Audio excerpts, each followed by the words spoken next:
तो यार आज से हम अपने चैनल पे एक नई मानवा शुरू कर रहे हैं और यार ये बहुत ज़्यादा गजब की मानवा है। मुझे बहुत ज़्यादा पसंद आई थी तो इस वजह से मैंने सोचा क्यों ना मैं इसे अपने चैनल पे एक्सप्लेन करूँ। और इस मानवा का नाम है द एंटार्क्टिक कोल्ड वॉर। और यार ये बहुत गजब की मानवा है, तुम्हें पसंद आएगी।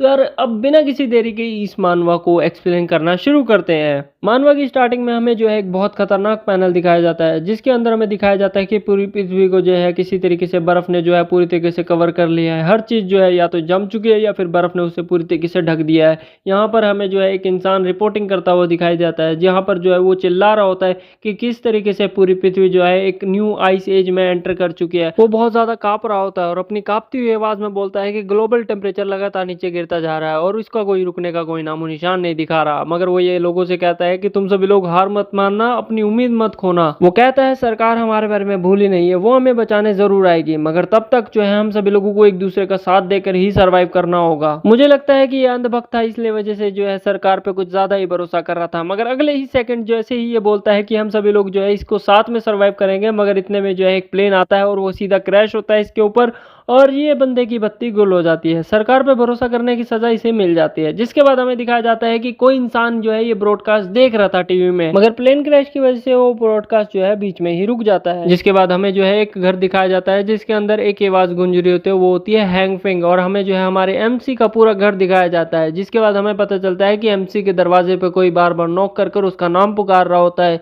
जिसकी वजह से वो जो है दरवाजा खोलने के लिए आगे बढ़ता है। उसके हाथ में जो है एक बेसबॉल बैट होता है, जिसके अंदर कई सारी कीलें ठुकी हुई होती है। बाय द वे इस चीज को देखने के बाद ज्यादातर लोगों को दिल्ली पुलिस, जो कि नकली दिल्ली पुलिस थी जिन्होंने डंडे में कील लगा के बच्चों को मारा था, उनकी याद आ गई होगी। मगर उनका तो इंतजाम कर दिया है कि भाई उनके ऊपर कार्रवाई होगी। और by the way Dharmendra Pradhan ने इस्तीफा दे दिया। यस भाई, ये कमाल की बात होगी भाई, बहुत बढ़िया।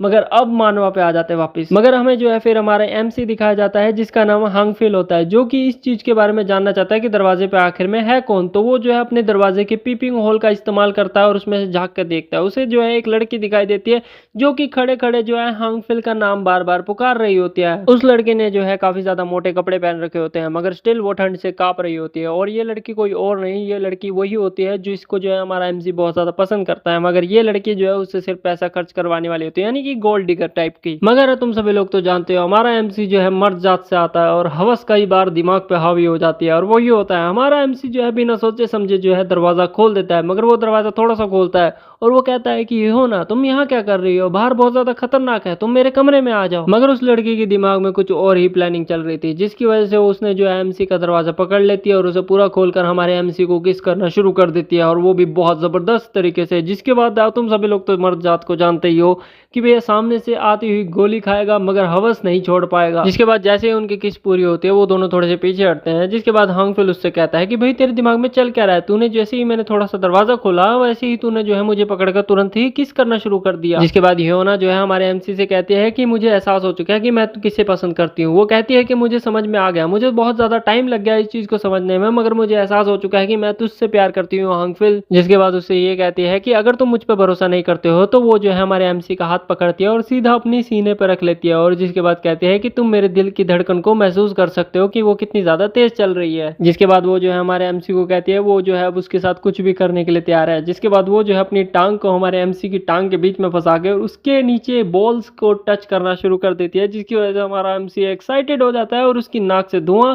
और उसके गाल लाल हो जाते हैं। जिसके बाद उसके दिमाग में सिर्फ एक ही चीज चलती है, एनीथिंग। जिसके बाद हमारा एमसी भी जो है ह्यूनो को पकड़ कर कहता है कि भाई तुम्हें नहीं पता कि तुम्हारे ये वर्ड्स मेरे लिए कितने मायने रखते हैं। मगर जिसके बाद वो कहता है कि मगर इतने में जो है ह्योना उसे चुप करा देती है और कहती है कि तुम्हें और कुछ कहने की जरूरत नहीं है। ह्योना उससे आंख बंद करने के लिए कहती है और जैसे ही हमारा एमसी जो है आंख बंद करता है, तुरंत उसका दरवाजा कोई जोर से पकड़ता है और उसे खींचकर जो है तुरंत ही हमारे एमसी के ऊपर हमला कर देता है। उसके सर पर जोरदार वार करता है, जिसकी वजह से चारों तरफ खून ही खून हो जाता है। अगले ही सेकंड हमें दिखाया जाता है कि हमारा एमसी जो है नीचे जमीन पे पड़ा हुआ है, उसके सर से खून आ रहा है। मगर वो दोनों जो है अंदर कमरे में घुस जाते हैं। मगर वो जो है ह्योना जो है उससे कहती है कि भैया तुमने उसे मार डाला। जिसके बाद वो उससे कहता है बकवास बंद करो, क्योंकि तुम खुद जानते थे कि ऐसा होने वाला है, क्योंकि इसे हम मारने के बाद ही हमें जो है इसकी सप्लाईज मिलेगी। जिसके बाद वो ये भी कहता है कि दुनिया पहले ही नर्क बन चुकी है और जितने कम मुंह होंगे भरने के लिए उतना ज्यादा हम सभी लोगों को खाना मिलेगा। जिसके बाद वो आदमी कहता है चलो देखते हैं कि इस बेवकूफ ने अपने घर में क्या क्या छुपा रखा था। जिसके बाद वो घर घर में चेक करना शुरू कर देते हैं और वो कहते हैं कि अगर हम जो है अपने इस खाने पीने को सही से इस्तेमाल करें तो हम जो है रेस्क्यू आने तक सरवाइव कर सकते हैं। मगर वहीं पे हमारा एमसी जमीन पे पड़ा हुआ कह रहा होता है कि मैं हिल नहीं सकता और वो कहता है कि क्या इसे ही मरना कहते हैं। जिसके बाद वो जो है उन दोनों को जो है रोमांस करता हुआ सुनता है, जहां पर वो बिच कहती है कि भैया तुम देखो मुझे कहाँ टच कर रहे हो, क्या हम ये देर में कर सकते हैं।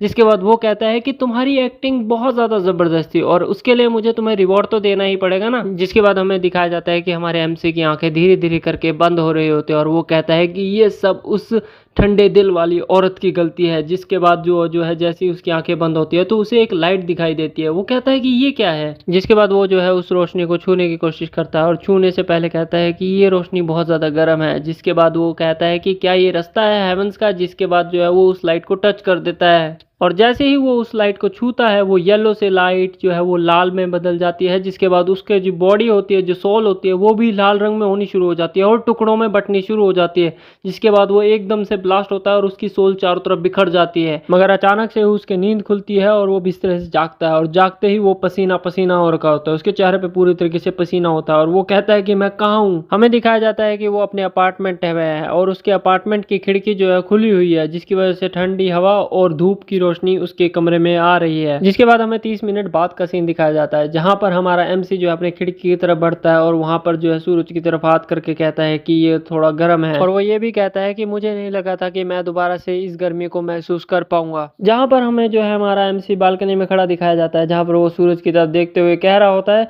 कि मैंने डेट चेक की और आज डेट है 28 जून। जिसके बाद वो कहता है कि एपोकलिप्स स्टार्ट हुआ था 15 जुलाई को। जिसके बाद वो कहता है कि यानी कि मैं मर चुका हूं और मैं अब समय में पीछे आ चुका हूं हाफ मंथ पहले, जहां पर एपोकलिप्स स्टार्ट होने से पहले। इसका मतलब है कि मैं रीबोर्न हुआ हूं। मगर इस बार कुछ अजीब है, उसके हाथ में उसे जो है रेड कलर का ऑरा दिखाई दे रहा होता है उसके सीधे हाथ में। जिससे देखने के बाद वो कहता है कि इस बार जो है कुछ अजीब हो रहा है उसके साथ। जिसके बाद वो कहता है कि जब से वो जागा है ये रेड कलर का ऑरा जो है उसके हाथ को कवर कर रखा है उसने। वो कहता है कि ये कोई दर्द वगैरह नहीं दे रहा, बस हल्का सा गर्म है। जिसके बाद वो कहता है कि मुझे नहीं लगता कि ये इसके अलावा कुछ करता होगा। मगर वो कहता है कि स्टार्टिंग में मुझे लगा था कि ये मैं इमेजिन कर रहा हूँ सिर्फ। मगर अचानक से हमारे हान फ्रैंक को जो है एक छींक आती है, जिसकी वजह से जो है उसका राइट हैंड जो कि रेड लाइट में ग्लो हो रहा था वो अचानक से ग्रीन लाइट में बदल जाता है। जिसके बाद वो हैरान होकर बोलता है कि क्या ये ग्रीन में बदल गई। जिसके बाद वो देखता है कि उस लाइट का ऑरा जो है वो काफी ज्यादा तेजी से बढ़ना शुरू हो जाता है और वो हैरान होकर बोलता है कि क्या ये बड़ा हो रहा है एकदम से। जिसके बाद वो फटाफट से अपनी बालकनी से अपने रूम में वापस आ जाता है और अपनी खिड़की को बंद कर देता है। मगर इतने में ही उसे जो है बहुत ज्यादा सांस चढ़ जाती है और पसीने पसीना आने लग जाता है और वो जो है अपने हाथ को देखते हुए कहता है कि ग्रीन लाइट की एक बीम मेरे हाथ से निकल रही है, साइंस इसे कैसे एक्सप्लेन करेगी। इसके बाद वो जो है अपने हाथ को देख रहा होता है और इतने में जो है ग्रीन लाइट वापस से छोटी होनी शुरू हो जाती है और उसे देखकर वो कहता है कि क्या ये वापस से छोटी होनी शुरू हो गई। जिसके बाद वो ये भी कहता है कि ग्रीन लाइट बहुत ज्यादा अजीब है। वो कहता है कि ग्रीन लाइट का पंगा समझ में नहीं आ रहा, क्योंकि ये कभी बड़ी हो जाती है तो कभी छोटी हो जाती है अचानक से। वो जो है अपने सोफे पे जाके बैठता है और वो कहता है कि अचानक से उसे जो है बहुत ज्यादा थकान महसूस हो रही है, क्या ये ग्रीन लाइट की वजह से है। जिसके बाद वो जो है अपने हाथ को जोर से हिलाकर जो है उस ग्रीन लाइट को बुझाने की कोशिश करता है। वो कहता है कि ये क्या बकवास है, ये बंद क्यों नहीं हो रही। जिसके बाद जो है उसके दिमाग में एक थॉट आता है और वो कहता है कि कहीं ये उन मानवास की तरह तो नहीं है जो कि उसने पढ़ी है, यहाँ पर वो रीबॉर्न होते हैं और वो भी चीट स्किल जैसे पावर्स के साथ। और ये बात कहते हुए उसके हाथ में जो है किचन नाइफ होता है और उसे लगता है कि भाई उसकी पावर अवेकनिंग हो गई और सब कुछ वो काट देगा। भाई ये फोर्थ वॉल ब्रेक कर रहा है, मैं तुमको बता रहा हूँ ये बंदा। मगर उसे जो है थोड़ी देर में एहसास हो जाता है कि भाई कुछ भी नहीं हो रहा। जिसके बाद वो कहता है कि उसे अचानक से बहुत ज्यादा भूख लगने लग रही है और वो फ्रिज खोल के देखता है और वो कहता है कि फ्रिज में तो कुछ भी नहीं है खाने के लिए। और वो कहता है कि अगर मैंने कुछ नहीं खाया तो जल्द ही मैं बेहोश हो जाऊंगा। मगर अचानक से उसकी नजर पड़ती है एक सोयाबीन के डब्बे के ऊपर, जिसे देखने के बाद वो जो है उसे लेकर जो है सोफे पे जाके बैठ जाता है। कहता है कि ये रोस्टेड सोयाबीन है, ये मेरे पास एपोकलिप्स से पहले भी थे। मगर वो कहता है कि चलो मेरा इससे काम चल जाएगा, मेरा पेट भरेगा तो नहीं मगर काम चला लूंगा मैं इससे। जिसके बाद वो ये भी कहता है कि सामान लेने के लिए वो थोड़ी देर में जो है सुपरमार्केट जाएगा। और ये कहते हुए जो है वो सोयाबीन के डब्बे में हाथ डालता है और उसमें से एक सोयाबीन उठाकर जो है सीधा उछाल कर खाना शुरू कर देता है, वो भी अपने सीधे हाथ से। मगर जैसे ही वो उसके मुंह में जाती है तुरंत वो जो है सोयाबीन वो एक पौधे में बदल जाती है और वो ये देखकर बहुत ज्यादा हैरान होता है। जिसके बाद वो जो है सोयाबीन के पौधे को अपने मुंह से निकालता है और वो कहता है कि क्या है, ये क्या सोयाबीन है। जिसके बाद वो कहता है कि अब जो है उसे थकान महसूस नहीं हो रही और ग्रीन लाइट जो है वो भी धीरे धीरे करके उसके हाथ से गायब होती जा रही है। जिसके बाद वो कहता है कि क्या इसका जो है सोयाबीन से लेना देना कुछ है। जिसके बाद वो एक मटर को लेता है और छीलता है और तुरंत ही उसकी ग्रीन लाइट उस पर भी काम करना शुरू कर देती है, जिसे देखकर वो हैरान होकर बोलता है कि क्या ये मेरी पावर है। वो कहता है कि ये तो बहुत ज्यादा जबरदस्त डिस्कवरी है। जिसके बाद वो कहता है कि मुझे जो है इसे और ज्यादा स्टडी करना होगा, मगर उससे पहले मुझे जो है सप्लाईज को इकट्ठा करना है और उसे स्टॉक करना है। जिसके बाद वो सीधा जो है सुपरमार्केट की तरफ निकल जाता है। सुपरमार्केट जाते हुए भी उसके दिमाग में सिर्फ एक ही चीज चल रही हो, तो वो सोच रहा होता है कि मैं स्ट्रेट पॉइंट पे आता हूँ, मेरे पास इस समय एक ग्रीन लाइट है और एक रेड लाइट है मेरे राइट हैंड में, दोनों ही बहुत ज्यादा अजीब है। वो कहता है कि मेरी ग्रीन लाइट जो है अपने साइज को बढ़ा सकती है या घटा सकती है, और वो ये कहता है कि भैया ग्रीन लाइट का ज्यादा इस्तेमाल करने की वजह से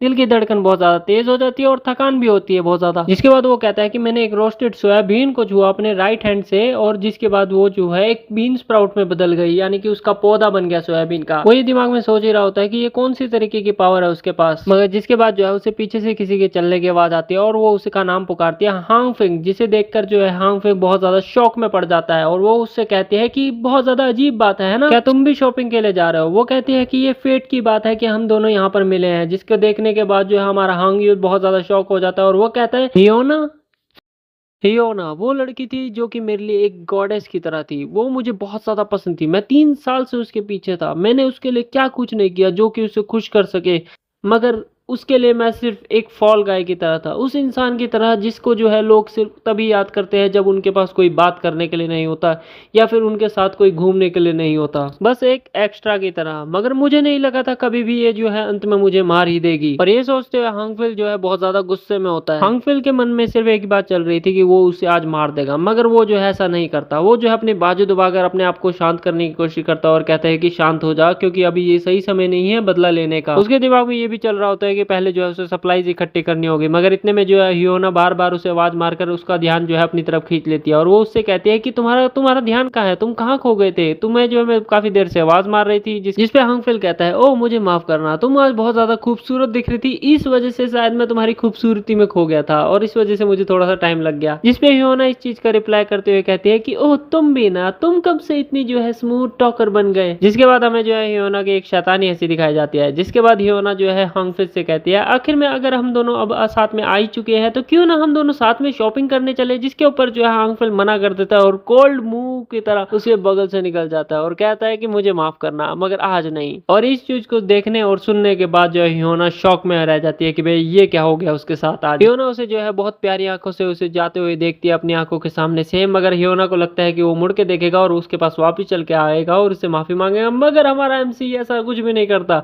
वो जाते हुए उसके दिमाग में चल रहा होता है, वो कह रहा होता है कि भैया अच्छी कोशिश थी मुझे जो है अपने पर्सनल एटीएम की तरह इस्तेमाल करने के लिए, मगर मैं इस बार बेवकूफ नहीं बनने वाला क्योंकि मैं एक बार धोखा खा चुका हूँ, दोबारा नहीं खाऊंगा। जिसके बाद हांगफिल वहां से चला जाता है और पहुंच जाता है सीधा वॉलमार्ट। वॉलमार्ट जाते ही हमें जो है हांगफिल बताता है कि भाई ये सिटी का सबसे बड़ा वॉलमार्ट है जहां पर जो है हर चीज मिल जाती है और यहाँ पर जो है हर चीज स्टॉक में भरी रहती है हमेशा से। मगर उसके पास्ट लाइफ की मेमोरीज के हिसाब से जब एपोकलिप्स स्टार्ट हुआ तब जो है इस पूरे वॉलमार्ट को एक ही रात में खाली कर दिया गया। अब कोई नहीं जानता कि वो किसने किया और कैसे। जिसके बाद हांगफिल जो है उस चीज से ध्यान हटाकर जो है वो सोच रहा होता है कि जितना वो स्टॉक कर सकता है उसे उतना स्टॉक कर लेना चाहिए एपोकलिप्स स्टार्ट होने से पहले। जिसके बाद हमें दिखाया जाता है कि हांगफिल ने जो है अपने फोन में एक सर्वाइवल गाइड खोल रखे थे, वो भी एपोकलिप्स से रिलेटेड, जिसके अंदर उसे पता चलता है कि भैया उसे फूड, विंटर क्लोथ्स और फ्यूल और डेली नेसेसरी की जो चीजें होती हैं और उसके अलावा बहुत कुछ उसको जो है इकट्ठा करना पड़ेगा। मगर उसको दिखाई देता है कि उसके पास इससे भी बड़ी प्रॉब्लम इस समय खड़ी है और वो है क्या है, पैसे। भाई उसके अकाउंट में पैसे नहीं होते ज्यादा होते, जिसकी वजह से वो अपने सर पे हाथ रख के बोलता है कि भाई अब मैं क्या करूं। वो इस चीज को सोचकर जो है परेशान हो ही रहा होता है, मगर इतने में जो है उसके फोन पे एक नोटिफिकेशन आता है जिसे देखकर वो हैरान हो जाता है। उसे पता चलता है कि वो अब लोन लेने के लिए एलिजिबल है। जिसके बाद उसके दिमाग में एक शैतानी आइडिया आता है, जिसके बाद जो है वो सारे के सारे जितने भी लोन ऐप थे वो सारे के सारे डाउनलोड कर अपने फोन में लोन के लिए अप्लाई करना शुरू कर देता है, क्योंकि कोई भी एपोकलिप्स में लोन रिकवरी करने वाला तो आएगा नहीं। तो हमारा जो एमसी है वो 300 IQ के साथ खेल जाता है और मैं तुम सभी लोगों को भी कहूंगा कि भाई अगर हमारे इंडिया में एपोकलिप्स आ जाए तो कई सारे ऐप है जो कि हमें लोन देते हैं, तो तुम भी उनमें से लोन लेकर और मुझे जरूर डीएम में बता देना कि भाई एपोकलिप्स आने वाला है, ताकि मैं भी थोड़ा बहुत सामान जोड़ लूँ यार प्लीज। खैर इन बातों को छोड़कर वापस स्टोरी पे आता है, जिसके बाद हमें हियोना का सीन दिखाया जाता है जो कि एक कैन को लात मारते हुए चल रही होती है। उसका दिमाग में बस एक ही बात चल रही होती है कि भैया कैसे हांगफिल ने उसे मना कर दिया। उसका गुस्सा इतना ज्यादा होता है कि वो कह रही होती है कि हांगफिल उन कुत्तों में से एक है जो कि उसके पीछे जीभ लटका के घूमते रहते हैं, तो उसकी हिम्मत कैसे हुई उसे मना करने की। वो कहती है कि मैं इस समय बहुत ज्यादा गुस्से में हूँ। जिसके बाद वो ये भी सोच रही होती है कि हांगफिल जैसा लूजर जिसके पास खुद की एक गाड़ी भी नहीं है, वो मुझसे जो है अगली बार अच्छे से बात करने की उम्मीद भी ना करे। हमें दिखाया जाता है उसके बाद जो है हियोना के पीछे से एक ट्रक आता है और उसके आगे आके रुकता है। हियोना जो है उसे देखकर चौंक जाती है, मगर उसमें से हांगफिल निकलता है और हांगफिल कहता है कि क्या ये हियोना है, जिसे देखकर हियोना भी चौंक हो जाती है और वो कहती है हांगफिल। जिसके बाद हांगफिल जो अपनी गाड़ी से उतरता है, जिसके बाद हियोना उससे पूछती है कि क्या ये तुम्हारी कार है, जिसके बाद हांगफिल कहता है कि हाँ ये अभी मुझे मिली है। जिसके बाद वो जो है हियोना को बताता है कि कैसे उसके पापा जो है यूएस बिजनेस में बहुत ज्यादा तबाही मचा रहे हैं। जिसके बाद जो है उन्होंने उसके पास जो है थोड़ा सा कैश भर दिया है। जिसके बाद वो कहता है कि मैं जो है अपने फादर को अभी एयरपोर्ट ही छोड़ के आ रहा है। और इस चीज को सुनने के बाद हियोना जो है अपनी गंदी एक्टिंग शुरू कर देती है और वो कहती है कि मुझे नहीं पता था कि तुम जो है अपने पापा को एयरपोर्ट लेके जा रहे हो, मुझे माफ करना कि मैंने जो है तुम्हें शॉपिंग के लिए पूछा उस समय। जिसके बाद वो अपनी गंदी एक्टिंग में रोते हुए कहती है कि उस समय जो है तुम मुझसे बहुत बेकार तरीके से पेश आए और मुझे लगा कि तुम जो है सिर्फ अपने दोस्त को छोड़ना चाहते हो ऐसे ही। जिसके बाद हांगफिल जो है उसकी गंदी एक्टिंग देखकर एक छोटी सी हंसी हंसता है। जिसके बाद जो है उसकी कमर को पकड़कर अपनी तरफ खींचकर उसकी चिन को पकड़कर कहता है कि तुम मेरे लिए बहुत ज्यादा खास हो, मैं तुम्हें कैसे छोड़ सकता हूँ। हियोना एक शैतानी हंसी लाती है। जिसके बाद उसे लगता है कि भैया हांगफिल जो है उसके जाल में फंस चुका है, मगर ऐसा नहीं हुआ, वो बकरा नहीं बनेगा, वो बकरी बनाएगा इसको। और ये चीज सुनने के बाद हांगफिल को जो है हियोना रिप्लाई करती है और वो शर्माते हुए कहती है कि तुम भी मेरे लिए बहुत ज्यादा खास इंसान हो। इसके बाद वो ये कहती है कि क्यों ना हम डिनर और एक मूवी देखने चले, जिसके बाद जो है मैं तुम्हें और अच्छे से जान पाऊंगी। जिसके बाद वो हांगफिल से पूछती है कि क्यों, क्या कहते हो, मगर हांगफिल जो है उसके सामने से गायब हो जाता है और वो चीज देख के वो भी शॉक हो जाती है कि वो कहाँ गया। जिसके बाद वो जो है पीछे मुड़ के देखती है और इतने में उसे दिखाई देता है कि हांगफिल जो अपनी गाड़ी में से एक डब्बा उतार रहा होता है और डब्बा उतारते उतारते कह रहा होता है कि भैया अभी जो है उसे ये सारे डब्बे जो है अपने अपार्टमेंट में भी लेके जाने हैं। जिसके बाद हियोना जो है अपनी गुस्से वाली आवाज में उससे पूछती है कि वो जो है इतने सारे डब्बों के साथ आखिर में कर क्या रहा है। जिसके बाद हांगफिल उसे जवाब देता है कि कुछ खास नहीं है, इनमें बस वो ऐसी चीजें हैं जो कि मुझे पसंद है। और इन सारी चीजों से ध्यान हटाने के लिए हांगफिल उससे कहता है हियोना से कि भैया मैं जो है तुम्हारे लिए एक प्रेजेंट भी तैयार कर रहा हूँ। जिसके बाद हियोना बहुत ज्यादा खुश हो जाती है और जाते हुए उससे कहती है कि मैं अब घर जा रही हूँ और मैं उस सरप्राइज का बहुत ज्यादा इंतजार करूंगी। और जब हियोना जा रही होती है तो हांगफिल उससे कहता है कि तुम्हें उसका इंतजार करना भी चाहिए। और जब हियोना जा रही होती है उसके चेहरे पे एक शैतानी हंसी होती है और वो कहती है कि तीर निशाने पे लगा है। और दूसरी तरफ हमें हांगफिल का चेहरा दिखाया जाता है जिसके ऊपर भी एक शैतानी हंसी होती है और वो सोच रहा होता है कि मैं जो है इसे अपने इस सीक्रेट के बारे में पता लगने नहीं दे सकता। जिसके बाद वो जो है अपने मन में सोचता हुआ वहां से जा रहा होता है कि भैया ये मेरा तरीका है एपोकलिप्स को सरवाइव करने का। जिसके बाद वो कहता है कि बस तुम इंतजार करो, जब दुनिया खत्म होगी तब तुम्हारे को जो है उस चीज की सजा मिलेगी जो तुमने मेरे साथ किया था, और खासकर उस इंसान को जिसने मुझे मारा था। और वहां से जाते हैं हमारे एमसी के चेहरे पे एक शैतानी हंसी होती है और वो कहता है कि मैं अब एपोकलिप्स का बेसब्री से इंतजार करूंगा। इसके बाद हमें बताया जाता है कि 15 जुलाई वो तारीख है जिस दिन सारा कुछ शुरू हुआ था, जिस दिन जो है भारी बर्फ पड़ी थी। टेम्परेचर जो था वो -20 डिग्री से भी नीचे गिर गया था। और इसके बाद अगले ही सीन में हमें जो है हमारा एमसी जो है काफी सारे डब्बे उतरवाता हुआ दिखाया जा रहा होता है, जो कि कह रहा होता है अपने मन में कि भैया अगले महीने से टेम्परेचर लगातार नीचे गिरना शुरू हो जाएगा और अपने सबसे लोएस्ट लेवल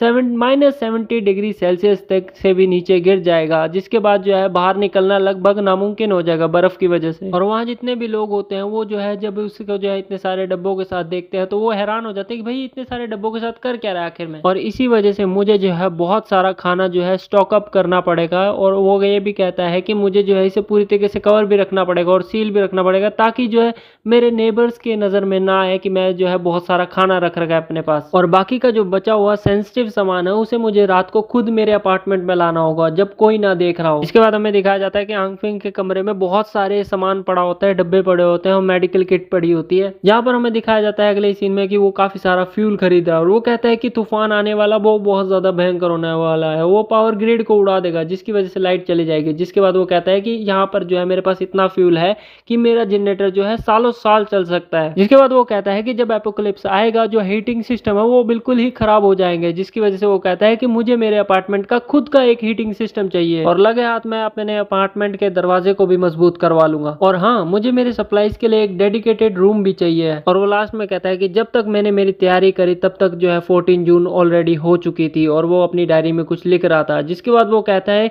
कि अगले दिन वो तूफान आएगा जब टेम्परेचर लगातार नीचे गिरेगा। जिसके बाद हमें जो है हांगफिंग की डायरी दिखाई जाती है जिसमें वो कुछ लिख रहा होता है। उस डायरी में जो है उसने फूड, क्लोथ्स और फ्यूल के ऊपर टिक लगा देता है। जिसके बाद उसके बारी आती है एबिलिटी की, जिसको बाद जो है वो अपनी एबिलिटी को स्टडी करेगा। जिसके बाद वो कहता है कि अगली बारी मेन इवेंट की है जहां पर उसे अपनी पावर समझनी है। जिसके बाद हमें अगले ही सीन में दिखाया जाता है कि उसने खाने के लिए कुछ पकाया और वो सोच रहा होता है अपने दिमाग में कि भैया आने वाले एपोकलिप्स में सर्वाइव करने के लिए जो है सिर्फ सप्लाईज के ऊपर रिलाई करना वो एक बेवकूफ़ी होगी। वो जानता है कि भैया एपोकलिप्स लंबा चलने वाला है और इसको नहीं पता कि भैया उसकी सप्लाई उतने समय तक टिक पाएगी या नहीं टिक पाएगी। और इसके बाद ये सोच रहा होता है कि भैया जो इसकी पावर है प्लांट्स को मैनिपुलेट करने की, यही इसकी एक आखिरी उम्मीद है जो कि इसको लंबा जीने में मदद करेगी। और ये सोचते हुए जो है वो अपनी चेयर पे बैठा होता है, उसके सामने खाना पड़ा होता है टेबल पे। जिसके बाद वो अपनी टेबल के खाने को देख कर वो कहता है कि ये वही सोयाबीन है जिसको जो है उसने अपनी एबिलिटीज की मदद से उगाया है, मगर उसने जो है मुंह चढ़ा रखा होता है। उसे नहीं पता होता कि भाई कहीं ये पॉइजनस वगैरह तो नहीं या फिर खाने में टेस्ट अच्छा तो नहीं, इस वजह से वो डरा हुआ होता है। मगर फिर जो है वो सोच रहा होता है कि भैया ये बहुत ज्यादा रैंडम था, उसको नहीं पता चला कि भैया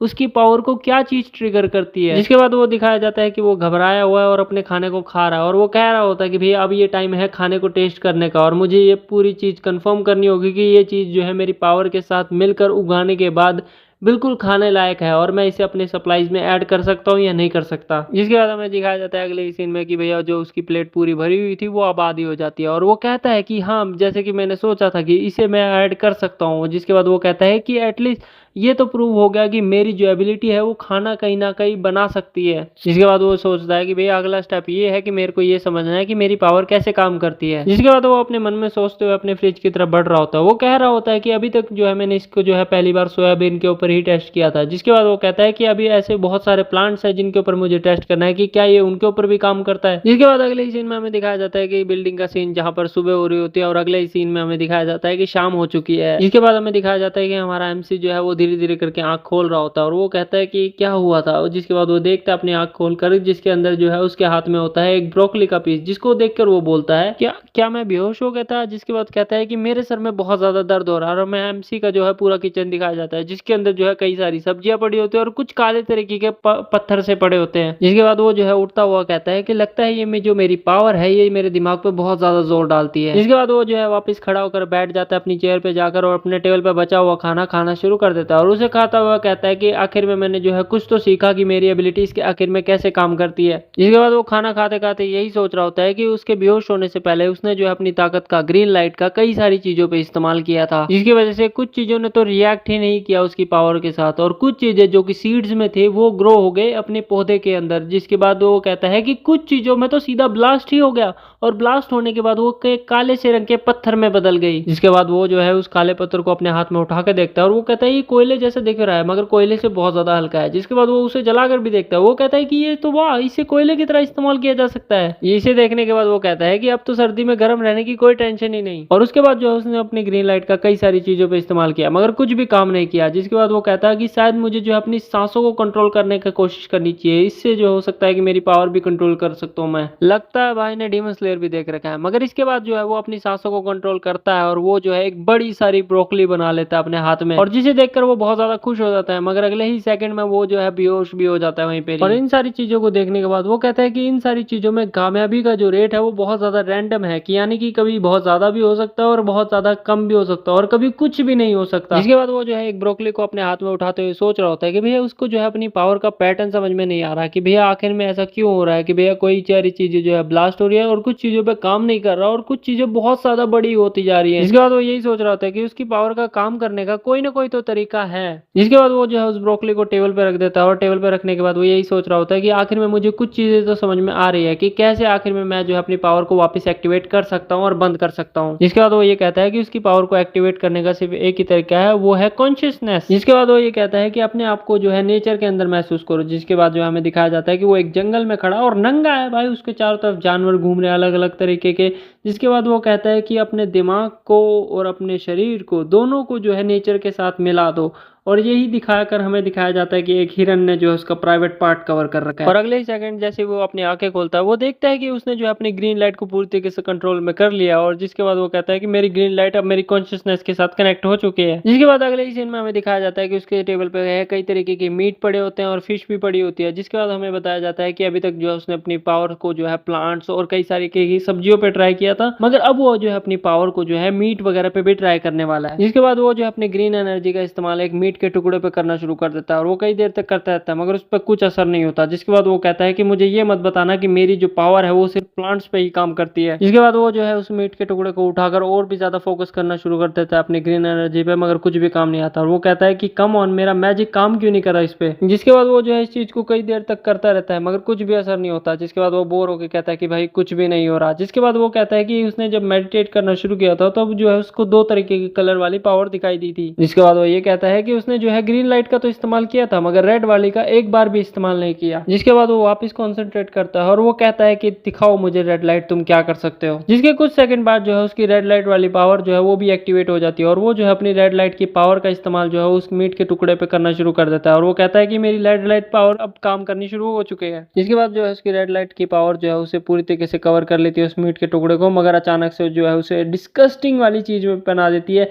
जिसके बाद हमारा एमसी उसे फेंकते हुए कहता है कि डिस्कस्टिंग, बेकार, गंदा है। जिसके बाद वो जो है उस फेंके हुए मीट के टुकड़े के पास जाकर उसे अपनी उंगली से दबा कर देखता है कि वो कहता है कि मेरी रेड लाइट ने इसके साथ रिएक्ट किया। जिसके बाद वो जो है उसके पास बैठकर उसे अपने हाथ में उठाता है और कहता है कि मीट के टुकड़ों को पकाया है या फिर कुछ वैसा ही। जिसके बाद वो यही सोच रहा होता है कि क्या उसकी रेड लाइट जो है सारी चीजों को ज्यादा गर्म करती है। जिसके बाद वो ये भी कहता है कि नहीं, ऐसा नहीं हो सकता, मेरी जो रेड लाइट है वो और भी ज्यादा कुछ कर सकती है। जिसके बाद वो जो है उस मीट के टुकड़े को अपने हाथ में उठाता है और वो कहता है कि ये ऐसा लगता है जैसे डिसइंटीग्रेटेड हो चुका हो। वो इस चीज के बारे में सोच ही रहा होता है, मगर अचानक से उसके दिमाग में एक आइडिया आता है और वो कहता है नो वे। इस चीज के बाद जो है वो अपने ग्रीन लाइट वाले हाथ में जो है सोयाबीन उठा लेता है और दूसरे हाथ में जिस हाथ में जो है रेड लाइट होती है उस हाथ में जो है उसी मीट के टुकड़े को पकड़ लेता है। जिसके बाद वो यही सोच रहा होता है, अगर उसकी जो ग्रीन लाइट है वो किसी भी चीज को इवॉल्व करती है और दूसरी लाइट जो कि रेड लाइट है वो किसी भी चीज को डिस्ट्रॉय करती है, क्या हो अगर वो दोनों को मिला दे। और ये कहते हुए वो जो है ये चीज कर देता है। जिसके बाद जो है वो अपने ग्रीन लाइट और रेड लाइट वाली चीजों को मिला देता है आपस में, जिसकी वजह से येलो लाइट बनती है। और येलो लाइट की वजह से एक ऐसा कमाल होता है जिसे देखकर हमारा एमसी भी शौक में पड़ जाता है और वो देखता है कि वो मीट का टुकड़ा जिसे जो है अभी तक वो एक हाथ में उठा पा रहा था वो जो है बहुत ज्यादा साइज में बड़ा हो चुका है। वो अपने ओरिजिनल साइज से 10 गुना ज्यादा बड़ा हो चुका है। जिसके बाद उसे अगले ही सेकंड रियलाइज होता है कि उसके हाथ में जो सोयाबीन थी वो अचानक से गायब हो चुकी है। जिसे देखने के बाद वो खुद ही कहता है कि भैया जो मेरे हाथ में सोयाबीन थी वो कहाँ गई। मगर जिसके बाद वो कहता है कि नो वे, ये दोनों क्या मर्ज हो चुके हैं आपस में। जिसके बाद वो जो है इस बड़े से मीट के स्लाइस को देखने के बाद वो कहता है कि ये बहुत ज्यादा जबरदस्त चीज है, ये दिख उसके जैसा रहा है, स्मेल भी वैसा ही कर रहा है और फील भी वैसा ही हो रहा है, मगर पता नहीं कैसे ये बहुत ज्यादा ताजा है। और ये चीज देखकर वो बहुत ज्यादा एक्साइटेड हो जाता है, उसकी नाक से धुआं निकलता है और वो कहता है एक और बार। मगर अगले ही सेकंड जैसे ही वो दोबारा कोशिश करता है वो देखता है कि वो सारा जो मीट उसने इस्तेमाल किया था वो तो या तो फिर काले पत्थर में बदल जाता है या फिर एक काले तरीके के लिक्विड में बदल जाता है। जिसे देखने के बाद वो कहता है कि क्यों, आखिर क्यों ये सारी चीजें बार बार फेल हो रही है अब। जिसके बाद वो जो है परेशान होकर जमीन पे वापस बैठ जाता है और अपने हाथ को देखते हुए कहता है कि भूल जाओ, मैं जो है इसके बारे में बाद में जानने की कोशिश करूंगा। मगर अगले ही सेकंड वो खुश हो जाता है क्योंकि वो कहता है कि आज का दिन बिल्कुल ही बेकार नहीं गया। वो कहता है कि आज मैंने कुछ ना कुछ तो प्रोग्रेस की है। जिसके बाद हमें दिखाया जाता है कि उसने पीछे व्हीट और ब्रोकली और मीट के ऊपर एक्सपेरिमेंट किया था जो कि सक्सेसफुल रहा था। मगर अगले ही सेकंड उसके चेहरे पे एक शैतानी हंसी होती है और उसके दिमाग में चल रहा होता है अगर मैं जो है अपनी इस पावर को पूरी तरीके से मास्टर कर लूँ तो मैं जो है एपोकलिप्स के अंदर बिल्कुल पिनिकल पे खड़ा हूंगा, बिल्कुल टॉप पे, मुझे कोई टच नहीं कर पाएगा। और ये कहते हुए हमें जो है हमारा एमसी सुपरमैन की ड्रेस में दिखाया जाता है। बॉडी सुपरमैन की है मगर चेहरा हमारे एमसी का, और नीचे देख के वो भी खुश हो रहा होता है कि भैया हाँ ऐसा ही होगा। और अगले ही सेकंड वो फिर से परेशान हो जाता है क्योंकि उसे याद आता है कि भैया उसके पास खाना तो है मगर उसके पास जो है खुद के बचाव के लिए कोई हथियार नहीं है। जिसके बाद वो खुद ही कहता है वेट अ सेकंड, मेरे पास खाना तो भले ही है मगर मेरे पास खुद के बचाव के लिए कोई हथियार नहीं है। जिसके बाद वो याद करता है कि उसको गन चाहिए। जिसके बाद अगले ही सीन में हमें दिखाया जाता है कि हमारा एमसी ने जितना भी सामान खिंडा रखा था था उस सारों को इकट्ठा करके एक बॉक्स में डालना शुरू कर देता है और वो कहता है कि उसे जल्दी करनी होगी और फिर जाकर जो है एक जल्दी से वेपन लेना होगा टेम्परेचर नीचे गिरने से पहले, क्योंकि एपोकलिप्स स्टार्ट होते ही अगर तुम्हारे पास खाना है और लोग भूखे मर रहे हैं और जैसे ही उनको पता चलेगा कि तुम्हारे पास खाना है तुम उनका पहला शिकार बन जाओगे। तो इस वजह से जो है उसको खुद के बचाव के लिए एक वेपन की जरूरत है। खैर वापस स्टोरी पे आते हैं जहाँ पर वो अगले ही सेकंड बाहर देखता है खिड़की से तो उसे दिखाई देता है कि बर्फ पड़नी शुरू हो चुकी है। जिसके बाद अगले सीन में हमें दिखाया जाता है कि हमारा एमसी जो है बर्फ को पड़ते हुए देखते हुए कह रहा होता है कि ये आ गया है, ये फाइनली अब शुरू हो चुका है। इसके बाद हमें अगले सीन में दिखाया जाता है कि हांगफेंग जो है अपने घर से बाहर निकला होता है, चारों तरफ बर्फ पड़ रही होती है और उसने ठंड के कपड़े पहन रखे होते हैं। वो कह रहा होता है कि भैया एक हफ्ते के अंदर जो टेम्परेचर है वो 45 डिग्री से भी नीचे गिर जाएगा, मगर उसे जो है पहले ही जल्दी से जल्द जो है एक गन लेनी ही होगी। और साथ में वो ये भी कह रहा होता है कि गन खरीदना एक इलीगल काम है और उसके पास कोई कनेक्शंस भी नहीं है। जिसके बाद अगले ही सेकंड जो है हांगफेंग को एक आवाज आती है, वो पीछे मुड़ के देखता है, वो देखता है कि कोई किसी से बात कर रहा होता है और वो उससे कह रहा होता है कि ओए तू सुन, मेरे पास जो है मिलियंस के कॉन्ट्रैक्ट्स आते हैं जिन पे मैं सवारी करता हूँ। जिसके बाद हमें जो है एक खराब ड्रेसिंग सेंस वाला इंसान दिखाया जाता है जिसने जो है रंग बिरंगे कपड़े पहन रखे होते हैं और वो दूसरे इंसान से कह रहा होता है, वो उस इंसान से कह रहा होता है कि क्या तू लियो वोंग को जानता है, वो जो है एक्साई गैंग का लीडर है और प्रैक्टिकली वो मेरा भाई है। मगर पीछे से हमें जो है हांगफेंग की आवाज आती है, वो कह रहा होता है कि मैंने जो है इस इंसान को यहीं कहीं देखा है। जिसके बाद हमें जो है उस इंसान का क्लोजअप लुक दिखाया जाता है, हमें दिखाया जाता है कि उसके गले में कई सारी सोने की चैनें होती है और वो कह रहा होता है कि तुझे स्मोकिंग करनी है। वो उसे जो है स्मोकिंग करने के लिए सिगरेट आगे बढ़ाता है और वो कहता है ये सिगरेट भी मेरे भाई ने दी है मुझे। मगर पीछे से हांगफेंग की आवाज हमें सुनाई दे रही होती है, वो कह रहा होता है अपने मन में कि यही तड़कता भड़कता फैशन, हम जो है यहाँ पर इसे एक नाम से बुलाते हैं। इसके बाद वो इंसान जो है अपनी सिगरेट की डब्बी को निकाल कर उस दूसरे इंसान के सामने कर देता है और कहता है कि शर्मा मत, एक ले ले, तू अपना भाई है। जिसके बाद वो कहता है कि चल अपने भाई को अपना चेहरा दिखा। जिसके बाद हमें जो है पीछे से हांगफेंग के मन की आवाज आती है और वो कह रहा होता है कि हम जो है इसे यहाँ पर होमलेस जो बुलाते हैं। होमलेस जो का फिर जो है हमें असली नाम बताया जाता है, इसका असली नाम होता है ली और सब लोग जो है इसे ब्रदर ली भी बुलाते हैं। ये जो है हमारे एमसी यानी कि हांगफेंग के जो है सेम नेबरहुड में ही रहता है और ये हमेशा एक ही बात रिपीट करता रहता है कि भैया इसके पास बड़े बड़े कंस्ट्रक्शन प्रोजेक्ट्स हैं और ये सबको जानता है। जिसके बाद अगले सीन में हमें दिखाया जाता है कि कोई इंसान जो है इसे सिगरेट ऑफर कर रहा होता है मगर ये उसे मना कर देता है और इससे कहता है कि भैया मैं एक स्पेसिफिक ब्रांड की ही सिगरेट पीता हूँ, बाकी ब्रांड की जो सिगरेट है उन्हें पीने से मुझे खांसी होती है। जिसके बाद वो इंसान पूछता है उससे ली से कि भैया आजकल क्या कर रहे हो। जिसके बाद वो कहता है कम ऑन, तुम जानते हो मैं अपने बड़े भाई की जो है प्रोजेक्ट्स में मदद कर रहा हूँ और वो जो है मुझे अपना ग्रेटिट्यूड दिखाने के लिए वो जो है मुझे सोना लेके जाएगा। जिसके बाद हमें पीछे से हांगफेंग की आवाज आती है और हांगफेंग हमें बता रहा होता है कि भैया ये कोई नौकरी वगैरह नहीं करता मगर ये दुनिया को ऐसे दिखाता है कि यही सबसे ज्यादा बिजी इंसान है। इस पर हमें जो है ये पार्क में टहलता हुआ दिखाया जाता है जहाँ पर ये अपने फोन पे बात कर रहा होता है जोर जोर से कि ब्रदर मैंने जो है तुम्हारी वो 20 मिलियन वाली डील है वो डन कर दी है, अब तुम्हें क्या मदद चाहिए मेरी। वो अच्छा 10 मिलियन वाली पे, अच्छा मैं आ रहा हूँ उसके लिए भी आ रहा हूँ। अभी तक तुम सभी लोग समझ गए होंगे कि भैया ये एक बहुत बड़ा फैको इंसान है, ये बहुत बड़ी बड़ी फेंकता है। मगर खैर अब स्टोरी पे वापस आ जाते हैं। मगर हांगफेंग जो है इसे देख कर जो है यही सोच रहा होता है कि भाई इसके पास कोई ना कोई कनेक्शन जरूर होंगे जिसकी वजह से मुझे वो हथियार मिल जाए जो मुझे चाहिए। जिसके बाद हांगफेंग जो है ली को आवाज मारते हुए कहता है कि ब्रदर ली बहुत टाइम हो गया तुमसे मिले हुए। जिस पर ली जो है हांगफेंग से बोलता है क्या हम एक दूसरे को जानते हैं। जिस पर हांगफेंग जो है उसे जवाब देते हुए कहता है कि मैं हांगफेंग हूँ, हम बहुत पहले मिले थे, क्या तुम मेरे बारे में भूल गए हो। जिस पे ली जो है हांगफेंग को बड़ी कंफ्यूज होकर देखता है और वो कहता है कि आजकल मैं जो है बहुत ज्यादा काम के बोझ के तले दबा हुआ था, इसलिए जो है मेरी बैड मेमोरी के लिए तुम मुझे ब्लेम नहीं कर सकते कि मुझे तुम याद नहीं हो। मगर फिर भी वो उससे कहता है कि तुम मुझे बताओ कि मैं तुम्हारे लिए क्या कर सकता हूँ। जिस पर हांगफेंग जो है पहले तो चारों तरफ देखता है और फिर जो है उसके कान के पास आके उसके कान में कहता है कि भैया ये कुछ ऐसे है। मगर अगले सीन में हमें दिखाया जाता है कि हांगफेंग की बात सुनकर जो ली है वो बहुत ज्यादा शॉक हो जाता है और वो कहता है कि क्या क्या तुझे क्या चाहिए और तुझे वो क्यों चाहिए। और ये बात सुनकर हांगफेंग जो है अपने मन में बहुत ज्यादा गिल्टी महसूस कर रहा होता है, उसके चेहरे पे ही दिख रहा होता है। जिसके बाद ली जो है अपना पर्स को हांगफेंग के चेहरे की तरफ करते हुए कहता है कि देख मैं तुझे एक बात क्लियर कर देना चाहूंगा और वो ये कहता है कि भैया देख हम कोई भी इलीगल काम नहीं करते और गन बहुत ज्यादा सीरियस बिजनेस में आता है। जिसके बाद वो कहता है कि हाँ मेरे पास कनेक्शंस हैं, मैं तुझे बंदूक दिलवा सकता हूँ मगर मैं तुझे किसी भी खतरनाक काम में इन्वॉल्व होने नहीं दे सकता। जिसके बाद हांगफेंग जो है ली के पर्स को अपने चेहरे से थोड़ा सा दूर करते हुए कहता है कि देख भाई तू गलत समझ रहा है, मैं ऐसा कुछ नहीं करने वाला, ये एक्चुअली में मैं जो है सेल्फ डिफेंस के लिए ले रहा हूँ। जिसके बाद हांगफेंग जो अपने मन में बनाई हुई झूठी कहानी जो है ली को बताना शुरू कर देता है। वो बताता है कि कैसे वो एक दिन अपनी साइकिल से काम पर जा रहा था, उसके आगे जो है एक साइकिल पर दूसरा इंसान चल रहा था जो कि उससे थोड़ा ज्यादा बड़ा था उम्र में। वो जो है चारों तरफ थूकता हुआ चल रहा था मगर अचानक से उसने मेरे चेहरे पे ही थूक दिया। जिसके बाद जब मैंने उससे कन्फ्रंट करा तब उसने मेरे चेहरे पे दोबारा थूक दिया। जिसके बाद हम दोनों की लड़ाई हुई और मैंने जो है उसे अच्छे से धो दिया। जिसके बाद वो कहता कि भैया वो वहां से जाते समय भी मुझसे कह रहा था कि तू नहीं बचेगा, मैं वापस जरूर आऊंगा। मैंने उसकी धमकियों को इग्नोर किया और मैं वहां से चला गया। जिसके बाद अगले ही दिन जब मैं दोबारा से काम पर जा रहा था, तब वो जो है अपने साथ कई सारे लोगों को लेके आया। उन्होंने जो है मुझे बहुत ज्यादा कूटा, मारा बहुत बुरी तरीके से।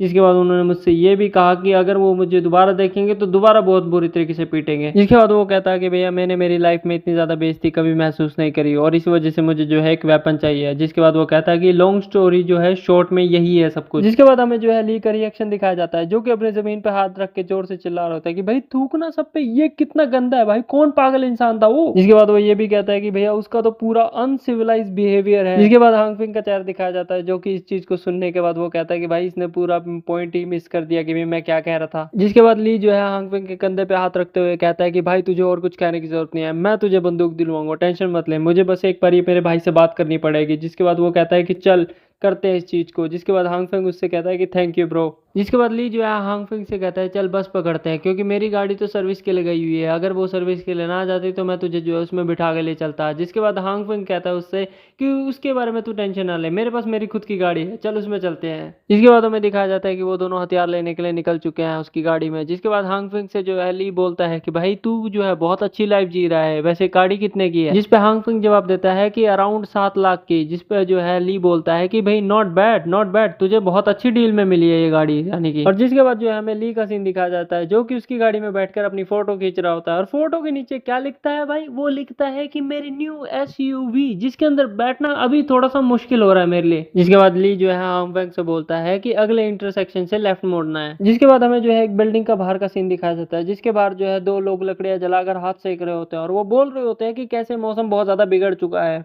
जहाँ पर दूसरा इंसान उससे बोलता है कि कैसे जो है समर के टाइम पर बर्फ पड़ रही है, वो भी एक रात में ही, कैसे इतना ज्यादा मौसम बदल गया। मगर इतने में जो है उनके पास एक तीसरा इंसान और आ जाता है और वो खड़ा होकर वहां पर कहता है कि कोई आया है शायद। जिसके बाद हमें दिखाया जाता है कि हांगफिंग और ली जो है वहां पर पहुंच चुके हैं और वो दोनों खड़े होते हैं बाहर गाड़ी के। जिसके बाद वो जो है एक मोटा इंसान आके कहता है कि क्या, अरे ये तो अपना ली है। इसके बाद दूसरा इंसान उससे बोलता है कि तुझे अब यहाँ क्या खींच लाया। जिसपे ली जो है उन्हें जवाब देता है कि बस अभी मुझे जो है बॉस से मिलना है, मेरे पास एक काम है जो कि मुझे जल्दी से जल्दी हैंडल करना है। जिसके बाद वो उन लोगों से पूछता है कि क्या तुम सभी लोग स्मोकिंग करना चाहते हो। फिर जो है एक और इंसान जो है ली के पीछे खड़ी हुई गाड़ी को देखकर बोलता है और भाई साहब ये तो बिल्कुल नई टाइगर एसयूवी है। जिसपे वो ली से पूछता है कि क्या तूने खरीदी है और ये कितने की पड़ी तुझे। जिसपे ली जो है उन्हें जवाब देते हुए बोलता है कि भाई तुम सभी लोग तो जानते हो मेरे लिए ज्यादा नहीं है, 7 लाख की पड़ी है, ले दे के सब कुछ। जिसके बाद जो है हांगफिंग उसे देखकर जो है अपने मन में सोच ही रहा होता है कि भाई कार ओनर सामने खड़ा है और उसके सामने ये खुद कह रहा है कि ये उसकी कार है खुद की, बंदा बहुत ज्यादा बोल्ड है। और इसके बाद जो है हमें सीधा दिखाया जाता है बॉस का सीन, जहां पर हमें दिखाया जाता है कि वो दोनों जो है बॉस से मिलने के लिए पहुंच चुके हैं और वो बॉस वहां पर पहुंचता है और उससे कहता है बड़े मुंह वाले ली, तू जो है इतनी लेट रात को जो है यहाँ पे क्या कर रहा है। जिसके बाद वो जो बॉस है जो है सोफे पे जाके बैठ जाता है। जिसके बाद ली जो है उसको भी सिगरेट ऑफर करता है। और मैं इस बंदे की एक बात कहना चाहूंगा, भाई तू इंडिया में होता और तू अभी तक सिगरेट ऑफर कर रहा होता सबको, तो भाई तू कंगाल हो जाता, तेरे पास बचा कुचा पैसा भी खत्म हो जाता। जिसके बाद लियो जो बॉस है वो कहता है कि भाई बकवास बंद कर और काम की बात बता। जिसके बाद ली जो है सीधा मुद्दे पे आता है और वो जो है हांगफिंग की तरफ हाथ करते हुए कहता है कि ये मेरा छोटा भाई है और इसे जो है कुछ खरीदना है आपसे, और ये कहता है कि भैया उसे गन चाहिए। जिसके बाद बॉस भी हांगफिंग को देखकर कहता है कि गन चाहिए। जिसके बाद वो जो है हांगफिंग को ऊपर से लेकर नीचे तक देखता है और हांगफिंग की फट जाती है भाई। जिसके बाद जो है वो बॉस जो है वो जो को देखते हुए कहता है कि तू बस इस छोटी सी बात के लिए आया कि एक तुझे गन चाहिए। जिसके बाद वो कहता है कि मुझे लगा कि तू जो है मेरे लिए कुछ इंटरेस्टिंग लेके आया होगा। जिसके बाद वो बॉस जो है अपने एक आदमी को बोलता है बंदूक। जिसके बाद वो जो है एक बंदूक अपनी जैकेट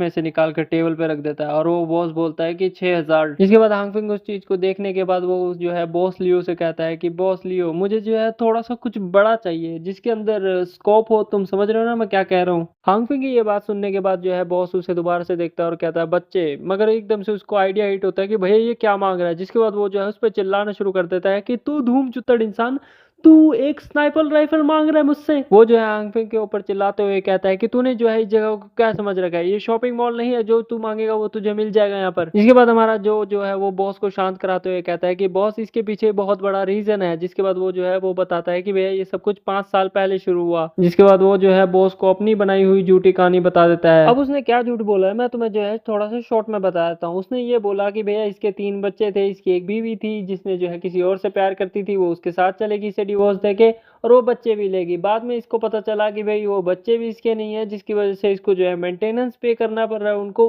तो यार ये सब कुछ कहानी है और ये चीज सारी चीजें झूठ बोली है अपने जो ने। जिसके बाद हमें दिखाया जाता है बॉस का चेहरा जो कि बहुत ज्यादा गुस्से में होता है। वो गुस्से में जो है टेबल पे दोनों अपने हाथ पटकते हुए कहता है कि ये बिल्कुल गंदा है, बहुत ज्यादा गंदा है, ये बहुत घटिया बात है। जिसके बाद वो कहता है वो 3 बच्चे, वो तीनों बच्चों में से एक भी इसका नहीं है और ये बात मुझे बहुत ज्यादा गुस्सा दिला रही है। जिसके बाद हमें जो हांग फेंग का चेहरा दिखाया जाता है जो कि बहुत ज्यादा मतलब हैरान होता है। वो कहता है कि जो ब्रदरली ने जो स्टोरी बताई है वो बहुत ज्यादा बेकार है मेरे हिसाब से भी। जिसके बाद जो बॉस लियो होता है वो हांग फेंग की तरफ देखते हुए कहता है कि भाई तुझे स्नाइपर राइफल चाहिए, तुझे स्नाइपर राइफल मिलेगी, मैं तुझे दिलाऊंगा, मगर इसमें थोड़ा सा दिन लगेंगे। जिसके ऊपर जो है हांग फेंग उससे कहता है कि भाई थैंक यू बिग ब्रदर लियो। जिसके बाद जो बॉस लियो होता है वो अपने बंदे को कहता है कि एक स्नाइपर राइफल अरेंज करा और कोशिश करना कि वो जो है पूरी तरीके से सेमी ऑटोमेटिक हो और फुल्ली लोडेड हो एमओ से। जिसपे वो इंसान यस बॉस कहता है और पीछे से हमें जो है ली दिखाया जाता है जो कि जो है हांग फेंग को देख के कह रहा होता है कि भैया देख मैंने तेरे को कहा था ना कि ये कुछ मिनटों का काम है। जिसके बाद बॉस लियो जो आता है वो टेबल से वो पिस्टल उठाता है और वो हांग फेंग को पकड़ाना शुरू कर देता है। जिसपे हांग फेंग कहता है मगर क्यों। जिसके बाद वो जो है बॉस वो कहता है कि भैया ये जो है एक गिफ्ट की तरह रख ले तू अपने पास। हांग फेंग उनकी इतनी ज्यादा काइंडनेस देखने की वजह से वो जो है स्पीचलेस हो जाता है, मगर फिर भी वो जो है बॉस लियो को कहता है कि बॉस लियो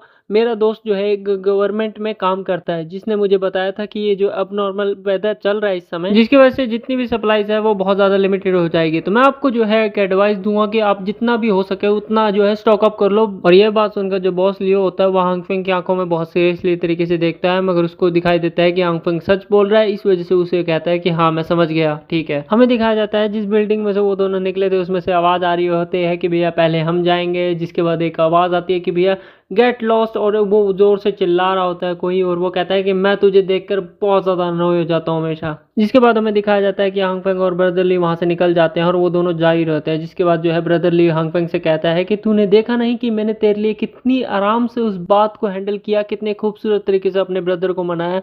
और उसने कहा था कि मेरे ब्रदर का मूड आज वैसे ही बहुत ज्यादा अच्छा था, अगर मैं जो है उसको किसी और चीज के लिए भी पूछता तो वो शायद मुझे ना नहीं कहता। जिस पे हांग फेंग बोलता है कि थैंक यू ब्रदरली, मैं तेरे लिए जो है रास्ते में से कुछ सिगरेट्स खरीद दूंगा तेरे लिए। जिस पे ली जो है वो हांग फेंग को रिप्लाई करता है कि सिगरेट्स तो बेकार बात बंद कर, मैं लोगों की मदद इस वजह से करता हूँ क्योंकि मुझे लोगों की मदद करना अच्छा लगता है, तू जानता है इस बात को। जिस पे ली ये भी कहता है कि देख अगर तू इंसिस्ट ही कर रहा है तो मैं एक स्पेसिफिक ब्रांड की सिगरेट पीता हूँ, बाकी ब्रांड की नहीं पीता क्योंकि उनसे मुझे खांसी होती है। और वो कहता है कि तुझे पागलपंती करने की जरूरत नहीं है, 7 या 8 डब्बे, भाई डब्बे मांग रहा है भाई, सिगरेट के डब्बे, बिल्कुल पूरे डब्बे के डब्बे जो आते हैं पेट। जिसके बाद वो जो है हांग फेंग की तरफ देखते हुए ये भी कहता है कि जैसे ही मुझे जो है मेरे प्रोजेक्ट के पैसे मिलेंगे मैं जो है तुझे सोना लेके जाऊंगा। मगर हांग फेंग जो है उसकी बातों पर ध्यान नहीं दे रहा होता, उसके दिमाग में सिर्फ एक ही चीज चल रही होती है कि सप्लाईज चेक, वेपन चेक। जिसके बाद वो कहता है कि मैं जो है एपोकलिप्स की स्टार्टिंग दिनों के लिए तैयार हूँ, मगर अभी बारी है मुझे जो है मेरी एबिलिटी को स्टडी करना होगा। जिसके बाद वो अपने मन में ये भी सोच रहा होता है कि अगर मैं जो है फूड प्रॉब्लम को सॉल्व कर लूँ तो मेरे जो सर्वाइविंग चांसेस है वो स्काई रॉकेट कर जाएंगे।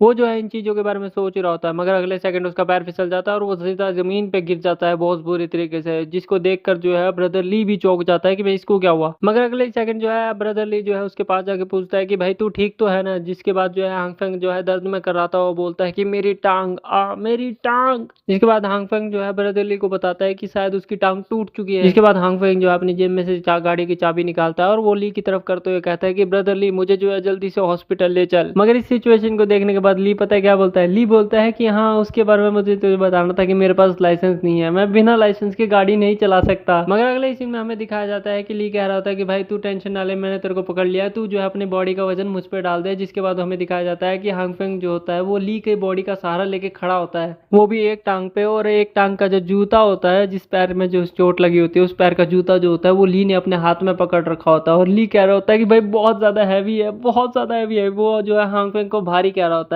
मगर अगले ही सेकंड हांग फेंग को समझ आ जाता है कि भाई ये इससे ना होने वाला कुछ। तो वो कहता है कोई नहीं, हम टैक्सी बुलाते हैं भाई। जिसके बाद हमें जो अगले ही सीन में हॉस्पिटल का सीन दिखाया जाता है जहां पर एक नर्स बैठी होती है और उसकी कोवर्कर जाते हुए उससे कहती है कि बाद में मिलेंगे जियोन। और जी हाँ, इसका प्रोनाउंसिएशन जियोन ही है, अगर मैं गलत बोल रहा हूँ तो मुझे माफ कर देना, बाकी आगे चलकर हमें जो है इसे नर्स ही बुलाएंगे। जिसपे नर्स जो है उस वुमन से बोलती है कि रास्ते में ध्यान से जाना घर पे। जिसके बाद वो जो नर्स होती है वो खिड़की के बाहर देखती है और कहती है कि बर्फ ज्यादा तेज पड़ना शुरू हो गई है। जिसके बाद उसका अचानक से फोन बजता है और वो उसे फोन को उठाती है। जैसे ही वो फोन उठाती है उसे आवाज आती है कि हेड नर्स जल्दी से हॉल में पहुंचो, हमारे पास स्टाफ की बहुत ज्यादा शॉर्टेज है। जिस पर वो नर्स जो है वो यस कहकर कहती है कि मैं अभी आ रही हूँ। मगर अगले सीन में हमें दिखाया जाता है कि हमारा एमसी जो कि हांगफेंग होता है वो डॉक्टर के सामने बैठा होता है और डॉक्टर के हाथ में उसका एक्सरा होता है और वो डॉक्टर को देख के बोल रहा होता है कि क्या मैंने सही में तुड़वा ली। जिसपे वो डॉक्टर बोलता है कि तुम्हारे जो राइट पैर में जो है एक छोटा सा स्टेबल फ्रैक्चर है और वो कहता है कि तुम्हें जो है, मैं कहता हूँ कि तुम्हें जो है हॉस्पिटल में रहना होगा थोड़े समय के लिए, ऑब्जर्वेशन के लिए, ज्यादा से ज्यादा 1 घंटे तक, और उसके बाद जो है तुम अपनी मेडिसिन लेके घर जा सकते हो। जिसपे हमें दिखाया जाता है कि हांगफेंग एक चेयर पे बैठा है, हॉस्पिटल में बैठकर इंतजार कर रहा है और वो सोच रहा होता है कि भी ये सब कुछ भी अभी होना था जब एपोकलिप्स आ गया था बिल्कुल सर पर। हांगफेंग के हाथ में उसकी टांग का एक्सरा होता है और उसे देखते हुए ये सारी चीजें सोच ही रहा होता है, मगर इतने में उसे जो है ली की आवाज आती है और ली उससे कहता है, हे ब्रो, मुझे जो है कहीं जाना पड़ेगा, मुझे जो है कुछ डील हैंडल करनी है, अगर तुम्हें कुछ भी चाहिए हो तो तुम मुझे कॉल कर देना। जिसपे हांगफेंग जो है उसे थम्स अप दिखाते हुए कहता है कि भाई तू ध्यान से जाइयो। हांगफेंग जो है डिसपॉइंट होकर वहां पे बैठा ही होता है और वो चारों तरफ हॉस्पिटल की नजर घुमाता है और वो सोच रहा होता है कि भाई हॉस्पिटल में जो है अब अचानक से मौसम खराब होने की वजह से और तेज ब्लेजर्ड होने की वजह से जो है काफी ज्यादा एक्सीडेंट हो रहे हैं, कई लोग बीमार पड़ रहे हैं, जिसकी वजह से काफी ज्यादा लोग एकदम से भीड़ हो चुकी है हॉस्पिटल में। और वो कहता है कि बाहर के हालात तो इससे भी ज्यादा बिगड़े हुए हैं। हांगफेंग यही सोच रहा होता है कि भाई इतने सारे केओस में मुझे पता नहीं मुझे मेरी मेडिसिन कब मिलेगी, मगर ये सोच सोच उसकी अचानक से एक नजर पड़ती है एक खूबसूरत परी पे। अब मैं जो है तुम्हें कुछ पैनल नहीं दिखाने वाला हूँ क्योंकि ये बहुत ज्यादा खतरनाक पैनल है, अगर तुम्हें देखना है सही में खूबसूरती की पैनल को तो तुम खुद जाके मानवा पढ़ सकते हो, मैं तुम्हें नाम बता दूंगा। हमें जो है हेड नर्स दिखाई जाती है जिसका नाम जीन होता है और वो जो है बहुत ज्यादा खूबसूरत होती है। वो जो है काफी सारे पेशेंट्स को एक साथ चेक कर रही होती है। वो कहती है कि हेड नर्स जीन आ चुकी है, जिसके बाद वो कहते हैं कि क्लीनिंग पूरी तरीके से हो चुकी है इस पेशेंट की, तो क्या तुम जो है दूसरे, वो अपनी दूसरे नर्स को कहती है कि क्या तुम इसका ध्यान रख सकती हो। जिसके बाद वो जो है दूसरे पेशेंट को अटेंड करने चली जाती है। जिसके बाद वो दूसरे पेशेंट को कहती है कि 10 मिनट बाद इस पेशेंट को ग्लूकोज चढ़ा देना। ऐसे ही तीसरे पेशेंट को भी वो अटेंड करती है। हमें दिखाया जाता है कि वो बहुत ज़्यादा खूबसूरत नर्स है और जो कि काफ़ी ज़्यादा जो है अच्छे तरीके से बिहेव करती है पेशेंट्स के साथ, जिसे देखकर हमारा एमसी भी पूरी तरीके से फ्लैट हो जाता है। वो कहता है ये बहुत ज़्यादा अमेजिंग हेड नर्स है और वो भी बहुत कम एज में, कमाल के स्किल्स और सभी पेशेंट से बहुत अच्छे से बात करने वाली नर्स। और इस समय तुम सभी लोग पैनल देख सकते हो, तुम सभी लोगों को समझ में आ रहा होगा कि भाई सबका ध्यान कहाँ है, हमारे एमसी का ध्यान भी कहाँ है। वो उसे देख के कहता है कि खूबसूरत, बहुत खूबसूरत। जिसके बाद उसकी टांगों के बीच में नजर होती है। जिसके बाद कहता है हमारा एमसी मगर बहुत ज्यादा केयरलेस है वो। मगर इतने में हमें दिखाया जाता है कि हमारे एमसी के बगल में एक जो बुढ़ा बैठा होता है वो हेड नर्स को बुलाता है अपने पास। जिसके बाद वो नर्स जो है उस आदमी के पास आती है और आदमी को आके कहती है कि मुझे माफ करना, हम जो है इस समय स्टाफ में बहुत ज्यादा कम पड़ रहे हैं, जिसकी वजह से क्या मैं आपके पास थोड़ी देर में आ सकती हूँ। जिसके बाद वो बुढ़ा जो है उस नर्स को कहता है कि मेरी कमर में अचानक से बहुत ज्यादा दर्द करनी शुरू हो चुकी है और ये अब जो है और भी ज्यादा भयंकर हो चुका है। मगर हमें दिखाया जाता है कि वो अपना फोन जो है उस नर्स के टांगों के बीच में डालकर उसकी टांगों के नीचे की फोटो खींच रहा होता है। मगर उस नर्स को कुछ भी एहसास नहीं होता, वो बहुत ज्यादा इनोसेंट होती है, उसे नहीं पता होता कि क्या हो रहा है। मगर वो नर्स जो होती है वो इस बात से अनजान होती है। वो उससे कहती है कि हमें माफ करना, आपको जो है पहले एक्सरे कराना होगा ताकि हम पता कर सके कि आपको कहाँ दर्द है। जिसके बाद वो बुढ़ा जो अपनी गंदी हंसी के साथ कहता है कि आप मेरे पास आइए, मैं आपको दिखाता हूँ जल्दी से कि मुझे कहाँ दर्द हो रहा है। जिसके बाद वो जो अपने गंदे हाथे जो है उस लड़की को, नर्स को पकड़ कर अपनी तरफ खींच लेता है और उसकी कमर से जो है उसके बट की तरफ हाथ, अपने हाथ को बढ़ाना शुरू कर देता है। वो नर्स बेचारी जो है परेशान होकर थोड़ा सा रो कर कहती है कि प्लीज आपको थोड़ा सा अपनी बारी के लिए इंतजार करना होगा, आपको एग्जामिनेशन करने के बाद हम आपको इलाज करेंगे। जिसके बाद मगर वो जो है बुढ़ा बहुत ज्यादा ठरकी होता है, वो अपनी गंदी हंसी के साथ उसके बट की तरफ फिर भी बढ़ना शुरू कर देता है और वो कहता है कि मेरी कमर में थोड़ा सा और नीचे दर्द हो रहा है। जिसके बाद वो बट को पकड़ने वाला होता है, मगर अगले ही सेकंड एक बैंग की आवाज आती है और वो बुढ़ा जो है उस नर्स से थोड़ा सा दूर जाके गिरता है और आह कर रहा होता है। मगर इतने में जो वो नर्स अभी भी उससे पूछ रही होती है कि क्या आप ठीक हैं। हमें दिखाया जाता है कि उसको बुढ़े को मारने वाला और कोई नहीं हमारा एमसी है और उसने जो अपनी हैंडीकैप वाली वो जो स्टिक होती है उसे फेंक के मारा होता है, जिसकी वजह से वो बुढ़ा दूर गिर जाता है। जिसके बाद हमारा एमसी उससे बोलता है कि मुझे माफ करना, मुझे माफ करना, ये मेरा दरअसल पहली बार है इस चीजों को इस्तेमाल करने का, इस वजह से मेरे हाथ से फिसल गई। जिसके बाद वो जो है उस बुढ़े के फोन को उठाते हुए कहता है कि मैं देखता हूँ कि कहीं आपका फोन टूट तो नहीं गया। मगर वो बुढ़ा चिल्लाता है कि मेरे फोन को हाथ मत लगाना। हांगफेंग जो है उसकी फोन की स्क्रीन में देख लेता है कि आखिर में उसने क्या किया है। जिसके बाद वो जो है बुढ़ा उससे कहता है हांगफेंग को कि ब्रैट मेरा फोन मुझे वापस दे। जिसके बाद हांगफेंग उसे गुस्से से देख रहा होता है और वो कहता है कि जैसा कि मुझे लगा ही था। जिसके बाद हांगफेंग जो है उसके फोन की स्क्रीन जो है उसकी तरफ करते हुए कहता है कि तेरी हिम्मत कैसे हुई कि पहले तो तूने एक नर्स के नीचे की स्कर्ट के नीचे की फोटो खींची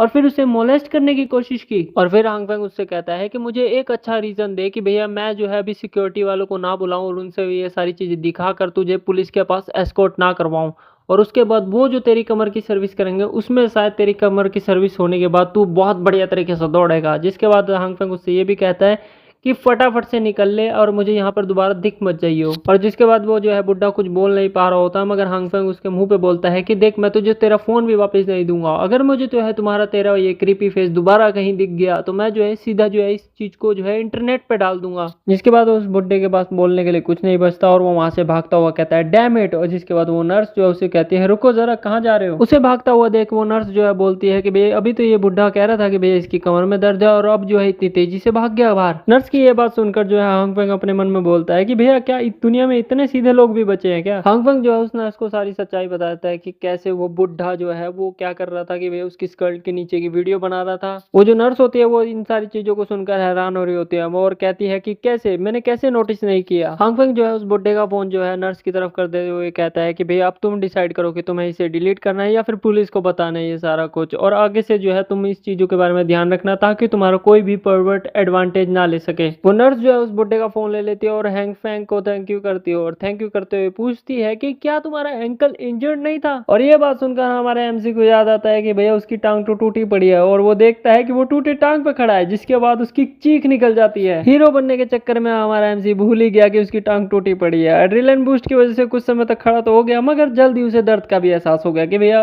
दर्द होता है। जिसके बाद अगले ही सीन में हमें दिखाया जाता है कि वो नर्स जो है हांग फेंग के पैर को अपने गोद में रख कर जो है उस पर पट्टी बांध रही होती है और वो कहती है कि अब ये हो चुका है और अब तुम्हें दर्द तो नहीं हो रहा ना। हैंग फेंग जो है उसे थैंक यू करते हुए कहता है कि अब ये बिल्कुल भी दर्द नहीं कर रहा। जिसपे वो नर्स जो है हैंग फेंग को थैंक यू करते हुए कहती है कि थैंक यू तो मुझे तुम्हारा करना चाहिए क्योंकि वो तुमने जो है उस बुड्ढे को अच्छा मदद सिखाया, मैं ऐसे बुड्ढे को ऐसे ही थोड़ी ना जाने दे सकती थी। जिसपे हैंग फेंग जो है नर्स को कहता है कि भाई तुम आगे से जो है अपनी सराउंडिंग पे ध्यान रखना, ओके। और तुम इस समय जो है हैंग फेंग का चेहरा देखो और उस नर्स को देखो कि भैया हैंग फेंग की टांग कहाँ बैठ रही है नर्स के। इस बार वो खुद नहीं बिड़ा रहा, भाई एमसी की कोई गलती नहीं है, वो नर्स खुद ही बहुत ज्यादा इनोसेंट है, इस वजह से उसे नहीं पता कि भाई वो क्या कर रही है। हैंग फेंग की जो लाद है उसकी बॉडी को टच कर रही होती है और हैंग फेंग जो है अपने मन में बोल रहा है कि तुम बिल्कुल भी अवेयर नहीं हो अपनी सराउंडिंग के। ये सब चीजें जो है उन दोनों के बीच में चल ही रही होती है, मगर इतने में दूसरी नर्स आके जो है हेड नर्स को बुलाती है और कहती है कि हेड नर्स हमें जो है आपकी मदद यहाँ पर चाहिए। जिसके बाद वो नर्स जो है ऑल राइट कह के वहां से जाने लगती है और जाते जाते भी हैंग फेंग को कहती है कि तुम जो है अपना पैर चेक करवाने के लिए आना मत भूलना, दोबारा आना है तुम्हें 1 हफ्ते बाद। इसके बाद हैंग फेंग जो है ओके करता है और बाय करता है। जिसके बाद वो कहता है कि अपने मन में कि 1 हफ्ते बाद, जिसके बाद कहता है कि मैं शायद जो है इसे दोबारा नहीं मिल पाऊंगा। और ऐसा कहकर हैंग फेंग जो है हॉस्पिटल से निकल जाता है। फिर जो हमें अगले दिन का सीन दिखाया जाता है जहाँ पर बर्फ अभी भी पड़ रही होती है। हमें दिखाया जाता है न्यूज में कोई न्यूज देख रहा होता है टीवी में, जिसमें वो न्यूज एंकर बता रही होती है कि बर्फ जो है 24 घंटे से और ज्यादा तेज पड़नी शुरू हो चुकी है और बर्फ रुकने का कोई नामो निशान नहीं है। टेम्परेचर लगातार नीचे गिरता जा रहा है और ये चीज सिर्फ उनके रीजन में नहीं हो रही थी, बाकी देशों का भी हमेशा हाल दिखाया जाता है जहाँ पर दुबई, इजिप्ट और अमेजोन में यहाँ पर भी बर्फ बहुत ज्यादा तेजी से पड़ रही होती है। टेम्परेचर लगातार नीचे गिरता जा रहा होता है। जहाँ पर वो न्यूज रिपोर्टर बताती है कि हमारे देश के एग्जीक्यूटिव और बाकी 46 देशों के और एग्जीक्यूटिव जो है यूएन पहुंच रहे हैं वहां पे डिस्कस करने के लिए ये वेदर की अनोमली के बारे में कि भैया टेम्परेचर इतना ज्यादा क्यों गिर रहा है, बर्फ इतना ज्यादा अचानक से क्यों पड़नी शुरू हो चुकी है। जहां पर वो न्यूज रिपोर्टर ये भी बताते हैं कि हमारे स्पेशलिस्ट का मानना है कि ये जो कोल्ड वेदर है वो ज्यादा नहीं टिकेगा, ज्यादा समय तक नहीं टिकेगा। जिसके बाद वो कहती है कि प्लीज फिर भी आप सभी लोग जो है अपने घर में रहें और अपनी लोकल गवर्नमेंट द्वारा बनाए गए रूल्स को फॉलो करें। जहां पर वो जो है लोगों को शांत रहने के लिए कहती है और वो बोलती है कि भैया आप जो है र्यूमर्स ना फैलाएं और र्यूमर्स पे ज्यादा भरोसा ना करें, बाहर निकलने से बचें और अपने पास थोड़ी सी सप्लाई जरूर शेयर रखें।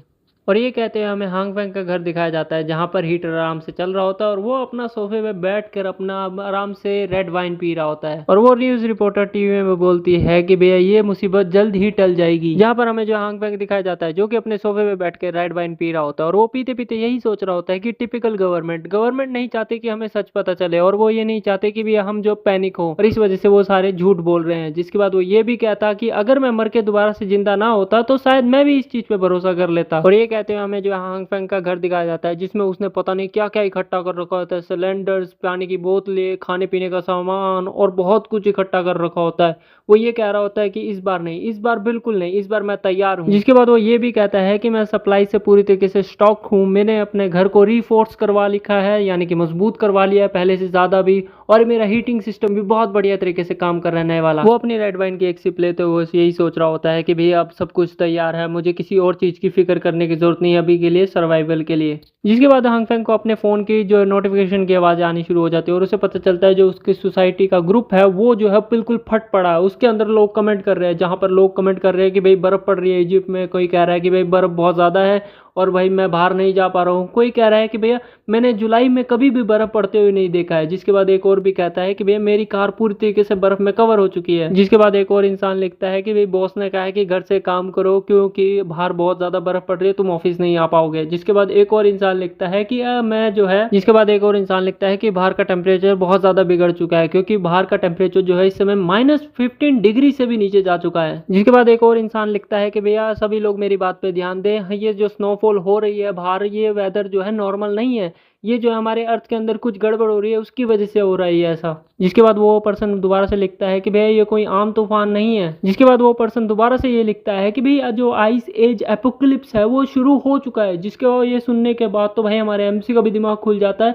वो कहता है आइस एज एपोक्लिप्स, इसे कैसे पता? और वो यही चीज सोच रहा होता है कि आखिर में ये इंसान है कौन। फोन में जो है अपनी सोसाइटी का ग्रुप चैट खोल रखा होता है, जिसकी वजह से जो है वो देखता है कि वहां पर काफी ज्यादा लोग पैनिक हो रहे होते हैं, मगर उनमें से एक जो पर्सन होता है जिसका नाम होता है मिस्टीरियस पर्सन के नाम से लिखा होता है, वो जो है कह रहा होता है कि भैया ये कोई आम स्नो स्टॉर्म नहीं है। वो कहता है कि इसकी वजह से आइस एपोक्लिप्स शुरू हो चुका है। हांगफेंग इसी बारे में सोच रहा होता है कि आखिर में ये इंसान है कौन और इसे कैसे पता कि ये आइस एपोक्लिप्स है। हांगफेंग जो है यही सोच रहा होता है कि उसे जो है इस इंसान के बारे में जल्द से जल्द पता लगाना पड़ेगा। जिसके बाद हमें दिखाया जाता है कि हांगफेंग जो है वो बाकी लोगों के भी मैसेज पढ़ने शुरू कर देता है, जहां पर एक इंसान जो है प्रॉपर्टी मैनेजर को टैग करते हुए लिखता है कि क्या तुम जितनी भी नेबरहुड में बर्फ इकट्ठी हो चुकी है उसे साफ करवा सकते हो, मैं अपनी गाड़ी नहीं निकाल पा रहा। जिसके बाद एक और इंसान जो है प्रॉपर्टी मैनेजर को टैग करते हुए लिखता है कि एग्जैक्टली मैं भी जो है अभी प्लान कर रहा था बाहर जाकर सुपरमार्केट जाने का और वहां से खाना खरीदने का। मैं जो है प्रॉपर्टी मैनेजमेंट फीस ऐसे ही नहीं भरता हूँ। जल्दी जल्दी नेबरहुड के एंट्रेंस रोड को क्लीन करवाओ, वरना जो है सुपरमार्केट पूरी तरीके से खाली हो जाएगा। जिसपे एक और इंसान लिखता है कि सड़कों पे जो है इतनी ज्यादा बर्फ इकट्ठी हो चुकी है और तुम्हें लगता है कि तुम जो है गाड़ी ड्राइव करके जा पाओगे बाहर यहाँ से, और मान लो अगर तुम नेबरहुड से बाहर निकल भी जाते हो तब भी तुम जो है अपनी गाड़ी ड्राइव नहीं कर पाओगे। जिसपे वो गाड़ी वाला इंसान उससे पूछता है तो फिर मैं क्या करूं, बाहर जो है -20 डिग्री सेल्सियस हो रहा है और तू चाहता है कि मैं वहां पे चल के जाऊं। जिसके बाद एक और इंसान कहता है कि हाँ ये सही कह रहा है, क्योंकि पता नहीं ये बर्फ का तूफान जो है वो कितने समय तक चलेगा, और वो समय दूर नहीं जब लोग जो है पागल होकर दूसरों से जो है उनकी सप्लाईज छीनना शुरू कर देंगे। और यही चीज की वजह से वो कहता है कि भैया अगर हम अभी नहीं गए तो बहुत ज्यादा देर हो जाएगी। बातचीत को और ज्यादा आसान और मजेदार बनाने के लिए हमें जो हर कैरेक्टर का जो है एक 2D अवतार दिखाया जाता है एक डिजिटल वे में, जहाँ पर हमें जो है कुछ लोगों का ग्रुप दिखाया जाता है जो कि प्रॉपर्टी मैनेजर पे बहुत ज्यादा गुस्सा कर रहे होते हैं। वो प्रॉपर्टी एजेंट को बाहर आकर जो है उनको एक्सप्लेनेशन देने के लिए कह रहे थे। जिसके बाद हमें दिखाया जाता है कि प्रॉपर्टी मैनेजर भी इसी ग्रुप में ऐड है, मगर वो बेचारा कुछ बोल नहीं पाता क्योंकि ये उसके हाथ में नहीं, ये एक नेचुरल फिनोमेना है जो कि वो भी हैंडल नहीं कर सकता और ना ही उसे पता था कि कुछ ऐसा होने वाला है। जहां पर उसी प्रॉपर्टी मैनेजर के साथ में काम करने वाली एक लड़की कहती है कि मैं आप सभी लोगों से बहुत ज्यादा माफी चाहूंगी, मगर ये तूफान जो है बहुत ज्यादा तेज है, हम जो है इसमें ज्यादा कुछ नहीं कर सकते। और ये बात सुनकर ग्रुप चैट में जितने भी लोग होते हैं वो फट पड़ते हैं। वो कह रहे होते हैं फिर तुम्हें पैसे देने का फायदा ही क्या है अगर तुम जो है ये छोटी सी चीज को हैंडल नहीं कर पा रहे तो।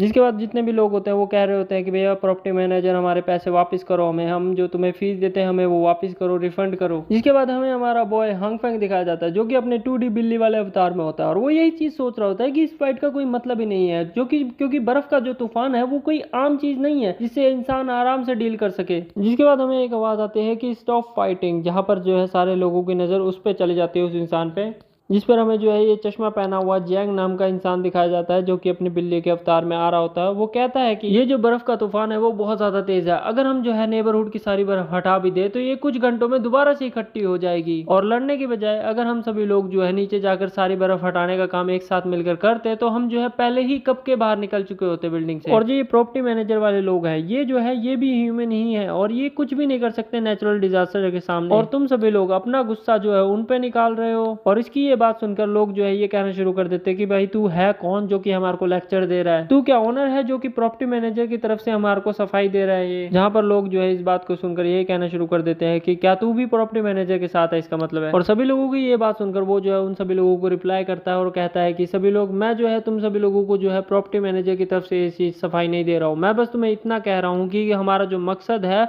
वो और जो हकीकत है उसके बारे में तुम्हें बता रहा हूँ। और वो ये कहता है कि प्रॉपर्टी मैनेजर से लड़ने से कुछ भी नहीं होने वाला, जो तुम्हारी प्रॉब्लम है वो तब तक रहेगी जब तक कि हम सभी लोग साथ मिलकर उसे सॉल्व ना करने का कोई तरीका ना ढूंढ ले। जहाँ पर लोग उससे कहना शुरू कर देते हैं कि तू अब हमें बता कि अब हम करें क्या। जहाँ पर एक इंसान कहता है कि क्या हम सभी लोग अब भूखे मर जाएं। जहाँ पर वो जो है इस बात का लोगों को रिप्लाई देना शुरू करता है। वो कहता है लोगों को गाड़ी लेके जाना सुपरमार्केट तक वो तो इम्पॉसिबल है, वो तो भूल ही जाओ, क्योंकि अगर तुम नेबरहुड से गाड़ी काट भी लोगे तो क्या गारंटी है कि तुमको जो है रोड बिल्कुल क्लीन मिल जाएगी। और अगर तुम सभी लोग मेरा सजेशन मानते हो तो तुम सभी लोग जो है नीचे चलते हैं, हम सभी लोग और प्रॉपर्टी मैनेजर के साथ मिलकर जितनी भी बर्फ फुटपाथ पे पड़ी वो सारी हटाते हैं। जहाँ पर हमें जो है हैंग फैंग का सीन दिखाया जाता है जो कि इसको बहुत अजीब तरीके से देख रहा होता है। और वो कहता है कि मेरे पास इसकी कुछ यादें तो है इस जैंग नाम के बंदे की। जहाँ पर वो ये कहता है कि मेरी पहली लाइफ की मेमोरीज के हिसाब से ये बहुत जिंदा दिल इंसान था। यहाँ पर हमें जो है एक और इंसान दिखाया जाता है जो कि अचानक से ग्रुप चैट में एंटर हो जाता है। और वो एंटर होते ही यही कहता है कि भाई क्या ये मैटर इतना ज्यादा कॉम्प्लिकेटेड है। और वो कहता है जिनको भी बर्फ हटाने में मदद करनी है वो नीचे जाए और जिनको नहीं करनी वो जो है अपना मुंह बंद रखे। और ग्रुप चैट छोड़ने से पहले वो ये बात कहता है कि भैया आधे दिन लड़ना सिर्फ थोड़ी सी बर्फ साफ करने के लिए कितना ज्यादा अनोइंग बात है। और यहाँ पर हमें जो है इस ग्रुप चैट में एक काली बिल्ली दिखाई जाती है और सभी लोग अभी तक पहचान गए होंगे कि भाई ये कौन है। अगर नहीं पहचाने हो तो ये अपना जो है होमलेस जो, जी हाँ अपना ली, जिसपे वो ये भी कहता है कि मुझे जो है रोड को जल्दी क्लीन करना होगा क्योंकि मेरी जो है मेरे भाइयों के साथ, अच्छे भाइयों के साथ कुछ $5 मिलियन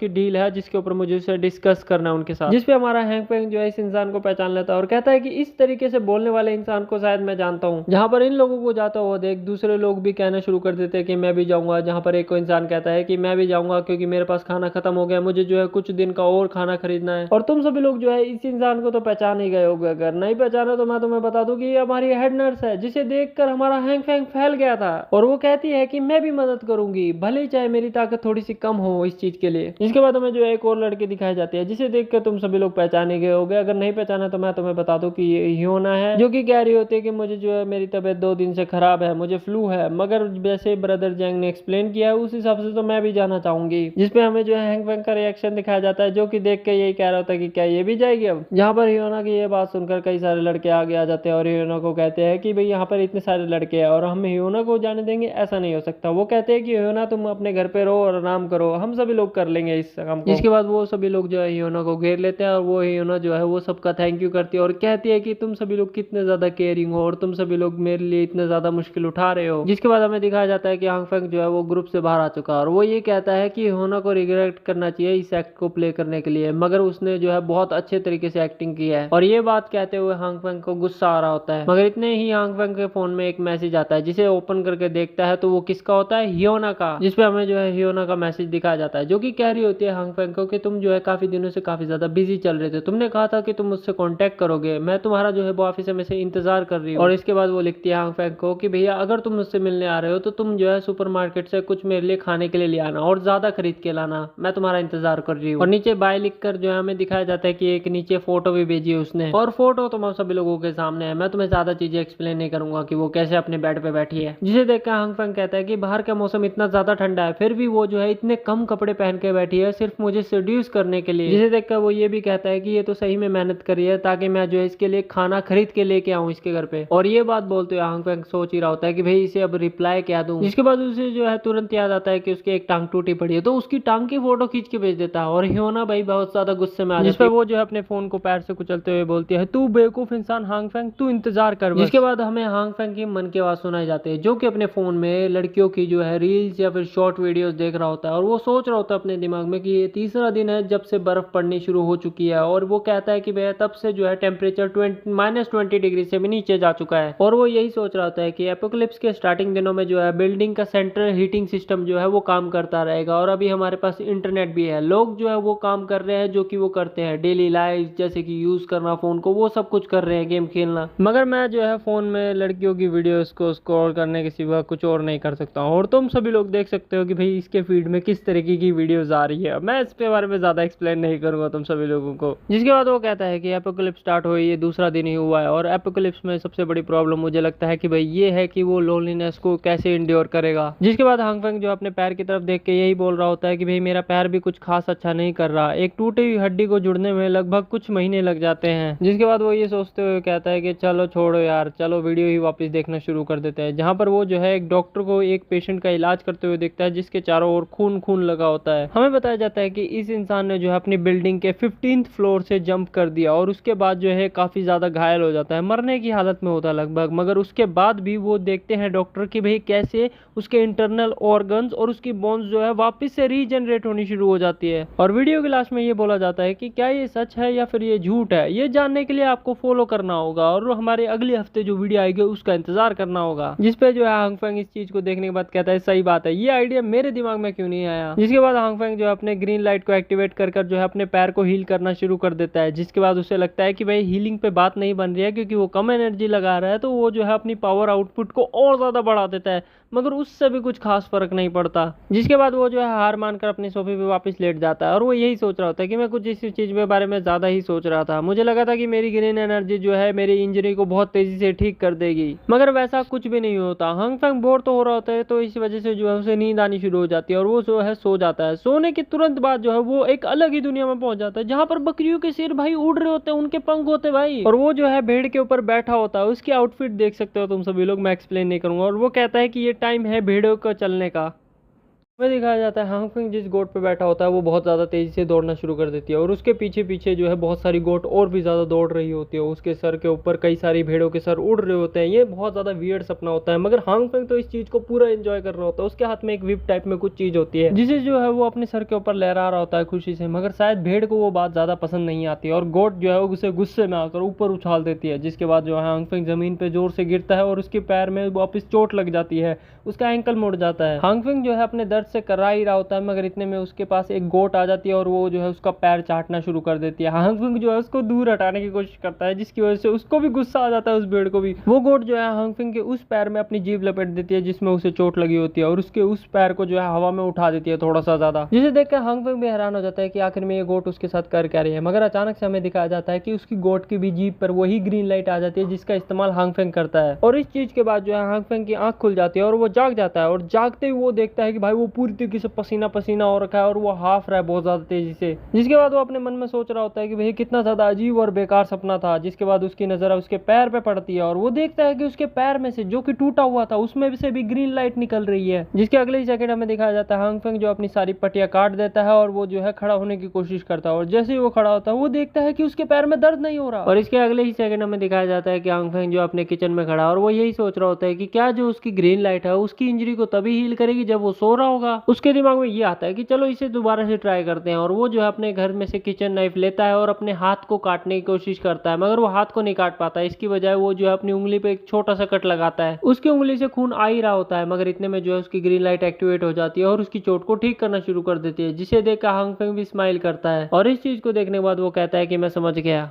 अभी तक जो है हांगफेंग अपनी पावर्स को सिर्फ जो है खाने पीने की चीजों पे इस्तेमाल कर रहा था, मगर अब उसने जो है ये समझ लिया है कि उसकी पावर जो है उसके वूम्स यानी कि चोटों पे भी काम करेगी, तो वो जो है और भी ज्यादा खुश हो जाता है। मगर अगले ही सीन में हमें दिखाया जाता है कि काफी सारे लोग बिल्डिंग के बाहर होते हैं, वो जो है सारे मिलकर बर्फ हटा रहे होते हैं फुटपाथ से ताकि वो जो है सुपरमार्केट जा सकें। जिसके बाद हमें जो है जैंग दिखाया जाता है। ये वही चश्मे वाली बिल्ली है जो तुमने देखा होगा कि सारे लोगों को समझा रही थी कि वे चल के बाहर बर्फ हटाते हैं, और वो जो है अपने हाथ झाड़ते हुए सभी लोगों को कह रहा होता है कि हम सभी लोगों के लिए बहुत ज्यादा मुश्किल था, मगर मैं आप सभी लोगों का शुक्रिया अदा करता हूँ। और इसके अलावा वो जो है अंकल ल्यू से माफी भी मांगता है। वो कहता है कि मैंने जो है आपको इतना ज्यादा परेशानी में डाला, वो भी इतनी भारी बर्फ में। और इस चीज को सुनकर अंकल ल्यू जो है हंसते हुए जवाब देते हैं। वो कहते हैं कि मैंने कुछ खास नहीं किया। वो कहते हैं कि ज्यादातर काम जो है वो दोनों जिन ब्रदर्स ने किया है। और इसके बाद जो है हमें जो है इन दोनों कैरेक्टर्स के नाम बताया जाता है। तुम सभी लोग नाम जो है स्क्रीन पे पढ़ सकते हो, मैं तुम्हें बताने नहीं वाला, वैसे भी ज्यादा जरूरी नाम नहीं है ये। मगर अचानक से हमें दिखाया जाता है कि कोई इंसान जो है वो बर्फ पे फिसल कर गिर चुका है और वो दोनों भाई जो है उसे उठाने के लिए जाते हैं वहां पर। जिसके बाद उन दोनों में से एक जो है आगे हाथ बढ़ाता है और हाथ बढ़ाकर उससे पूछता है कि क्या तुम ठीक हो, जो ग्राउंड है वो जमा हुआ है तो थोड़ा सा ध्यान से। और हमें दिखाया जाता है कि फिसलने वाला इंसान और कोई नहीं, हमारी हेड नर्स है, हमारे दिल की चोर, जो कि कह रही होती है कि फिक्र करने की जरूरत नहीं, फिक्र करने की जरूरत नहीं, मैं ठीक हूँ। जिसके बाद वो खड़ी होती है हाथ पकड़कर उस इंसान का। जिसके बाद वो जाते हुए वो ये कहते हैं कि हम जो है मेन पाथ क्लियर करने जा रहे हैं, अगर तुम्हें हमारी मदद चाहिए तो बुला लेना। मगर जो हमारी नर्स होती है वो रिप्लाई करती करती है कि तुम आगे जाओ, कोई बात नहीं, मैं यहाँ पर संभाल सकती हूँ अपने आप। मगर अगले ही सीन में हमें दिखाया जाता है कि जो जैंग होता है वो अंकल ल्यू से कह रहा होता है कि भाई बर्फ जो है और भी ज्यादा भारी तरीके से पड़नी शुरू हो चुकी है और हमें जल्दी करना होगा और उसके बाद ही हम जाकर जो है सप्लाईज लेके आ पाएंगे। जिसपे हमें दिखाया जाता है कि एक और इंसान वहां पर खड़ा होता है और वो कहता है कि हाँ ये सही कह रहा है। और इस चीज को सुनकर जो है अंकल ल्यू अपनी सिगरेट का एक कश लेते हैं और उसके बाद वो कहते हैं कि सप्लाईज के बारे में अगर हम बात कर रहे हैं तो सप्लाईज से मुझे कुछ याद आया। जिसपे जैंग बोलता है कि आपको क्या याद आ रहा है, जिसपे जो है अंकल ल्यू रिप्लाई करते हैं कि कुछ खास नहीं। जिसके बाद वो बताता है कि वो कहता है कि मेरे दिमाग में कई दिनों से चीज चल रही थी। मैं जो है यहाँ पर एक ओनर को देख रहा था कई दिनों से, जो कि हमारे नेबरहुड में ही रहता है। वो काफी सारी सप्लाईज जो अपने ट्रक पे, छोटे से ट्रक पे लेकर आ रहा था वो काफी दिनों से, जैसे कि वो अपने घर से शिफ्ट हुआ हो यहाँ पर। मगर जैंग जो होता है वो अंकल ल्यू की इन बातों पे भरोसा नहीं करता। वो उससे कहते हैं कि ये तो एक कॉमन सेंस वाली बात हुई ना अंकल ल्यू। जिसके बाद वो कहता है कि कोई इंसान ऐसा होगा जो कि अभी भी यहाँ पर शिफ्ट हो रहा होगा या फिर उसका घर जो है रेनोवेशन पे चल रहा होगा। मगर अंकल ल्यू इस बात पे सीरियस होकर उसे बताते हैं कि उसके पास गैस टैंक थे, एक फायर प्लेस था। तुम्हें क्या लगता है ऐसा इंसान जो कि यहाँ पे अभी शिफ्ट हो रहा हो उसके पास ऐसा सामान होना नॉर्मल है? और वो कहते हैं कि वो इंसान ऐसा लग रहा था कि वो इसी वेदर में सरवाइव करने की पूरी तरीके से तैयारी कर रहा है। मगर इतने में ही वहां पर जिन ब्रदर्स आ जाते हैं और वो अंकल ल्यू से कहते हैं अंकल ल्यू मेन पाथ जो है वो क्लियर हो चुका है, अब हम बाहर जा सकते हैं। और इस बात को सुनकर जो है अंकल ल्यू उनको थैंक यू कहता है। मगर इतने में ही उन दोनों भाइयों के बीच में कोई आकर खड़ा हो जाता है और उनके कंधे पे हाथ रखते हुए कहता है कि तुम लोग अभी जो है कुछ तैयारी के बारे में बात कर रहे थे विंटर में सर्वाइव करने के लिए, मुझे सुनने में बहुत ज्यादा इंटरेस्टिंग लगा। वो इस लाइन को खत्म करता है मगर अचानक से उसके सर पे एक स्नोबॉल आके पड़ती है जोर से और उसकी आंखें बाहर आ जाती है। हमें पता चलता है कि जिसने इसको बर्फ मारी है वो एक लड़की है जिसका नाम लिu यान है, जो कि कह रही होती है कि तू यहाँ वहाँ का भटक रहा है, तुझे जो है यहाँ पर आना चाहिए और अपने काम को पूरा करना चाहिए। जिसपे वो इंसान जो है उस लड़की से कहता है गुस्से में आकर कि भैया सारा काम तो मैंने किया है, तू तो बस साइड में हाथ बांध के खड़ी थी। जिसपे वो लड़की उसे रिप्लाई करते हुए कहती है कि जब तुम दूसरों से बात कर रहे हो तो तब तुम्हें जो है उनके ऊपर उंगली नहीं करनी चाहिए। मगर इतने में जो है जैंग बीच में आ जाता है। वो उन दोनों से कहता है कि तुम दोनों अपने मुंह बंद करो, जो मेन पाथ है वो क्लीन हो चुका है। जिसके बाद हमारी हेड नर्स जो होती है वो सबको रुकने के लिए कहती है और कहती है कि सभी लोग तैयार हो जाओ, वो भी सुपरमार्केट जाने के लिए और अपने लिए सप्लाईज खरीदने के लिए। और इस चीज को सुनकर जीन्स ब्रदर रॉजर दैट कहते हैं। जिसके बाद वो कहते हैं कि हमें जो है घर के लिए बहुत कुछ खरीदना है। जिस पर दूसरा भाई बोलता है कि मैं मॉम को मैसेज कर रहा हूँ क्योंकि शायद उनको भी सप्लाईज की जरूरत पड़ेगी। जिसके बाद हमें अंकल ल्यू का सीन दिखाया जाता है जो कि जैंग से पूछ रहा था तुझे क्या लगता है इस मैटर में, क्या उस इंसान की तैयारी का कुछ भी लेना देना इस बर्फ के तूफान से है? जिसके बाद वो जो है अंकल ल्यू को रिप्लाई करता है और कहता है कि सच्ची बताऊं तो मैं इसके बारे में बिल्कुल भी सोच नहीं रहा हूँ और वैसे भी ये एक बेकार बर्फ का तूफान ही तो है जो कि जल्द ही खत्म हो जाएगा और लोग जो है अपनी पुरानी लाइफ में वापस लौट जाएंगे। मगर तब तक मुझे नहीं लगता कि ये चीजें रिलेटेड है। मगर अगर मैं आपकी बात मान लेता हूँ और मान लेता हूँ कि भाई ये बर्फ का तूफान अब नहीं रुकने वाला, तो फिर जैसा कि आपने कहा कि हमारे नेबरहुड में कोई इंसान ऐसा है जिसके पास बहुत बड़े अमाउंट में सप्लाईज है, तो क्या हम नेबर्स के लिए एक अच्छी बात नहीं है? जिसपे अंकल ल्यू जो है हंसते हुए कहते हैं कि तुम सही कह रहे हो, तुम जो है यंगस्टर, तुम अपना दिमाग का बहुत अच्छे से इस्तेमाल करना जानते हो। जिसके बाद हमें दिखाया जाता है कि बर्फ का तूफान अभी भी रुका नहीं है, वो और भी ज्यादा तेज होता जा रहा है धीरे धीरे करके। जहाँ पर हमें दिखाया जाता है जैंग का सीन जो कि कह रहा होता है लोगों से सभी लोग इकट्ठे हो जाओ और चलने के लिए तैयार हो जाओ और कोई भी धक्का मुक्की नहीं करेगा। बर्फ जो है और भी ज्यादा तेजी से पड़ रही है तो हम सभी लोग कोशिश करेंगे कि 3 घंटे के अंदर अपना काम निपटा के यहाँ पे वापस आ जाए। मगर अगले ही सीन में हमें दिखाया जाता है कि वो सब निकल चुके हैं सप्लाईज लेने के लिए। वहीं पर दूसरी ओर बिल्डिंग के अंदर एक फ्लैट में जो है हमें हांगफेंग पड़ा हुआ दिखाया जाता है जो कि अपने सोफे पे लेटा हुआ होता है। वो बुरी तरीके से शक्ल बना के लेटा होता है जैसे कि उसकी सारी एनर्जी ड्रेन हो चुकी है और वो बिल्कुल ही थका पड़ा हो। मुझे लग रहा है कि इसने अपनी एनर्जी का कुछ ज्यादा इस्तेमाल कर लिया इसलिए ये बेहोश पड़ा अपने सोफे पर। मगर खैर कोई दरवाजे पे आया हुआ था और वो बार बार डोर बेल बजा रहा होता है और वो ये चिल्ला रहा होता है कि छोटे भाई दरवाजा जल्दी खोलो। जिसके बाद अगले ही सीन में हमें दिखाया जाता है कि हांगफेंग ने दरवाजा खोला और वो दरवाजा खोल के देखता है तो वो सामने ब्रदर ली खड़ा होता है। वो लेट दरवाजा खोलने के लिए ब्रदर ली से माफी मांगता है और कहता है कि मैं सो रहा था। मगर ली जो होता है वो फुल एक्साइटेड होता है। वो सीधा जो कहता है हांगफेंग से कि भाई छोटे भाई मैं तेरा वो सामान ले आया हूँ जो तुझे चाहिए था। हमें दिखाया जाता है कि ली के पीछे एक बैग टंग रहा होता है वो भी गिटार का और उसके अंदर होती है दरअसल एक स्नाइपर राइफल और वो कहता है कि ये एक सेमी ऑटोमेटिक वाली है। जिसके बाद जो लियो होता है वो हांगफेंग को बैग पकड़ाते हुए कहता है कि भैया तुझे जो है मेरा शुक्रिया अदा करने की कोई जरूरत नहीं है। दरअसल ब्रदर लियो ने जो है मुझे तेरे को थैंक यू करने के लिए भेजा है क्योंकि तेरी एडवाइस मानकर हमने जो है सप्लाईज पहले ही स्टॉक कर ली थी। जिसपे हांगफेंग जो है हंसता हुआ कहता है ली को कि भी ब्रदर लियो जो है वो बहुत नरम दिल इंसान है। जिसके बाद हमें दिखाया जाता है कि जो लियो होता है वो जो है अपनी सिगरेट का एक कश लेता है जिसके ऊपर जो है हांगफेंग उससे पूछता है कि भाई क्या हुआ। जिसके बाद वो हांगफेंग से पूछता है तू क्या जो है इस डिस्ट्रिक्ट में सुपरमार्केट पड़ता है, तू उसके बारे में जानता है? जिसके बाद वो बताता है कि कल हम सब जो है बर्फ साफ करने के बाद सुपरमार्केट गए थे और हमें पता चला कि पूरा सुपरमार्केट खाली पड़ा है और किसी ने जो है वो पूरा सुपरमार्केट एक रात में खाली कर दिया। और इस बात को सुनकर हांगफेंग जो है थोड़ा सा एक्टिंग करते हुए कहता है कि क्या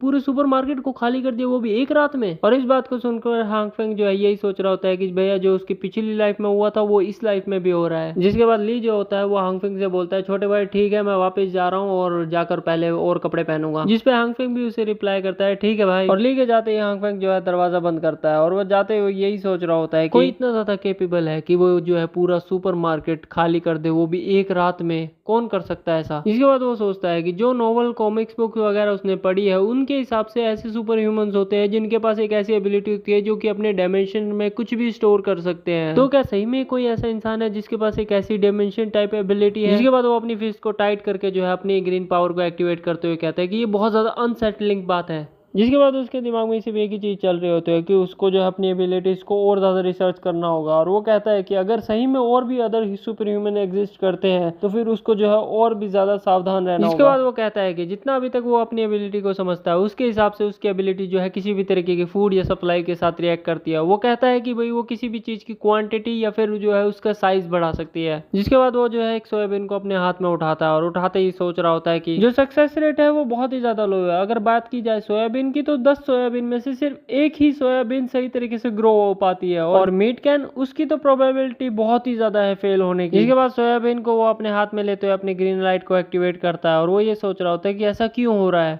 मगर अगले ही सेकंड उसके हाथ में एक ग्रीन धमाका होता है और वो देखता है कि उसके हाथ में अब एक काला पत्थर है। जिसे देखकर वो कहता है कि फेलियर रेट जो है वो बहुत ही ज्यादा है। जिसके बाद उस पत्थर को वो जोर से पकड़ता हुआ कहता है कि भैया मुझे जल्दी पता लगाना होगा कि ये काम कैसे करती है। जिसके बाद अगले ही सीन में हमें जो है घड़ी दिखाई जाती है जहां पर हमें दिखाया जाता है कि रात के 10:45 हो रहे हैं। और जिसके बाद हमें दिखाया जाता है कि हांग फेंग ने फाइनली जो है एक सोयाबीन का पौधा उगा लिया है और वो भी कई फेल अटेम्प्ट्स के बाद। जिसके बाद हमें दिखाया जाता है कि उसके बगल में जो है एक छोटा सा पत्थर का पहाड़ बना होता है और वो हाफ रहा होता है, उसके हाथ में वही बीन स्प्राउट वाला पौधा होता है और वो हफ्ता वो बोलता है कि फाइनली जो है अब मुझे कुछ समझ में आ रहा है। जिसके बाद वो कहता है कि जब मैं ग्रीन लाइट यूज करता हूँ तो जो एनर्जी होती है वो कांस्टेंट नहीं होती, यानी कि लगातार नहीं होती। हर फूड की अपनी अलग संगत होती है और उसे जो है उसी वैल्यू के हिसाब से एनर्जी चाहिए होती है। और अगर आसान भाषा में बोले तो हर फूड को जो है अपने हिसाब से एनर्जी चाहिए होती है। अगर ज्यादा हुई तो गड़बड़ हो सकती है, अगर कम हुई तो भी गड़बड़ हो सकती है। और वो कहता है कि अगर उससे थोड़ी सी भी गड़बड़ होती है जो रिजल्ट आएगा वो फेलियर वाला ही आएगा, यानी कि अंत में वो चीज या कोयला बन जाएगी। जिसके बाद वो कहता है कि ये टाइमिंग का खेल है सारा। जिसके बाद वो कहता है कि ये तरीका बहुत जाना पहचाना लगता है। जिसके बाद उसे याद आता है कि ये तो उन डांस गेम की तरह है जिसमें जो है उन्हें परफेक्ट स्टेप मारने के लिए एक बटन दबाना पड़ता था, जहां पर उसके बटन कुछ भी हो सकते थे, लेफ्ट राइट ऊपर नीचे ऐसे कुछ भी बटन। जिसके बाद वो कहता है अगर हर एनर्जी वैल्यू जो है वो डायरेक्शन की तरह है तो जो भी मैं एनर्जी इनपुट दूंगा वो जो है बिल्कुल करेक्ट होना चाहिए, वो भी हर सेकंड। और लास्ट में जो है मुझे सबसे मुश्किल पार्ट को पिन पॉइंट करना होगा। और ये कहते हुए वो जो है अपना पूरा कॉन्सेंट्रेशन उस सोयाबीन पे लगा रहा होता है। जिसके बाद अगले ही सेकंड वो सोयाबीन जो है वो बीन स्प्राउट में बदल जाती है और वो बहुत ज्यादा खुश हो जाता है। मगर इसके बाद भी वो कहाँ रुकने वाला था, वो कहता है कि अगली बारी मीट की है। मगर वो कहता है कि मीट जो है वो वेजिटेबल से बिल्कुल अलग है। अगर मैं मीट के ऊपर मेरी एनर्जी को अप्लाई करता हूँ तो वो ब्लैक कलर के एक लिक्विड में बदल जाती है जो कि एक्सट्रीमली डिस्गस्टिंग है। इसके बाद वो जो है मीट के टुकड़े और सोयाबीन को अपने हाथ में लेकर यही सोच रहा होता है कि जो तरीका है वो ज्यादा अलग नहीं होना चाहिए। जिसके बाद वो कहता है कि मेरे को एनर्जी वैल्यू को उतना रखना होगा जितना कि मीट को चाहिए। जिसके बाद वो जो है पैटर्न को फॉलो करना शुरू कर देता है और वो कहता है कि मुझको जो है टाइमिंग जो है इसमें बहुत ज्यादा लग रही है वेजिटेबल से। मगर अगले ही सेकंड एक इनपुट गलत होता है और वो जो सारा काला लिक्विड बनकर उसके मुंह पे फट पड़ता है गुब्बारे की तरह। जिसके बाद भी वो हार नहीं मानता और जिसके बाद वो दोबारा ट्राई करता है, फेल होता है, दोबारा ट्राई करता है, फिर फेल होता है और वो फिर से फट जाता है, फिर दोबारा ट्राई करता है और फिर फट जाता है। जिसके बाद वो गुस्से में आकर चिल्लाता है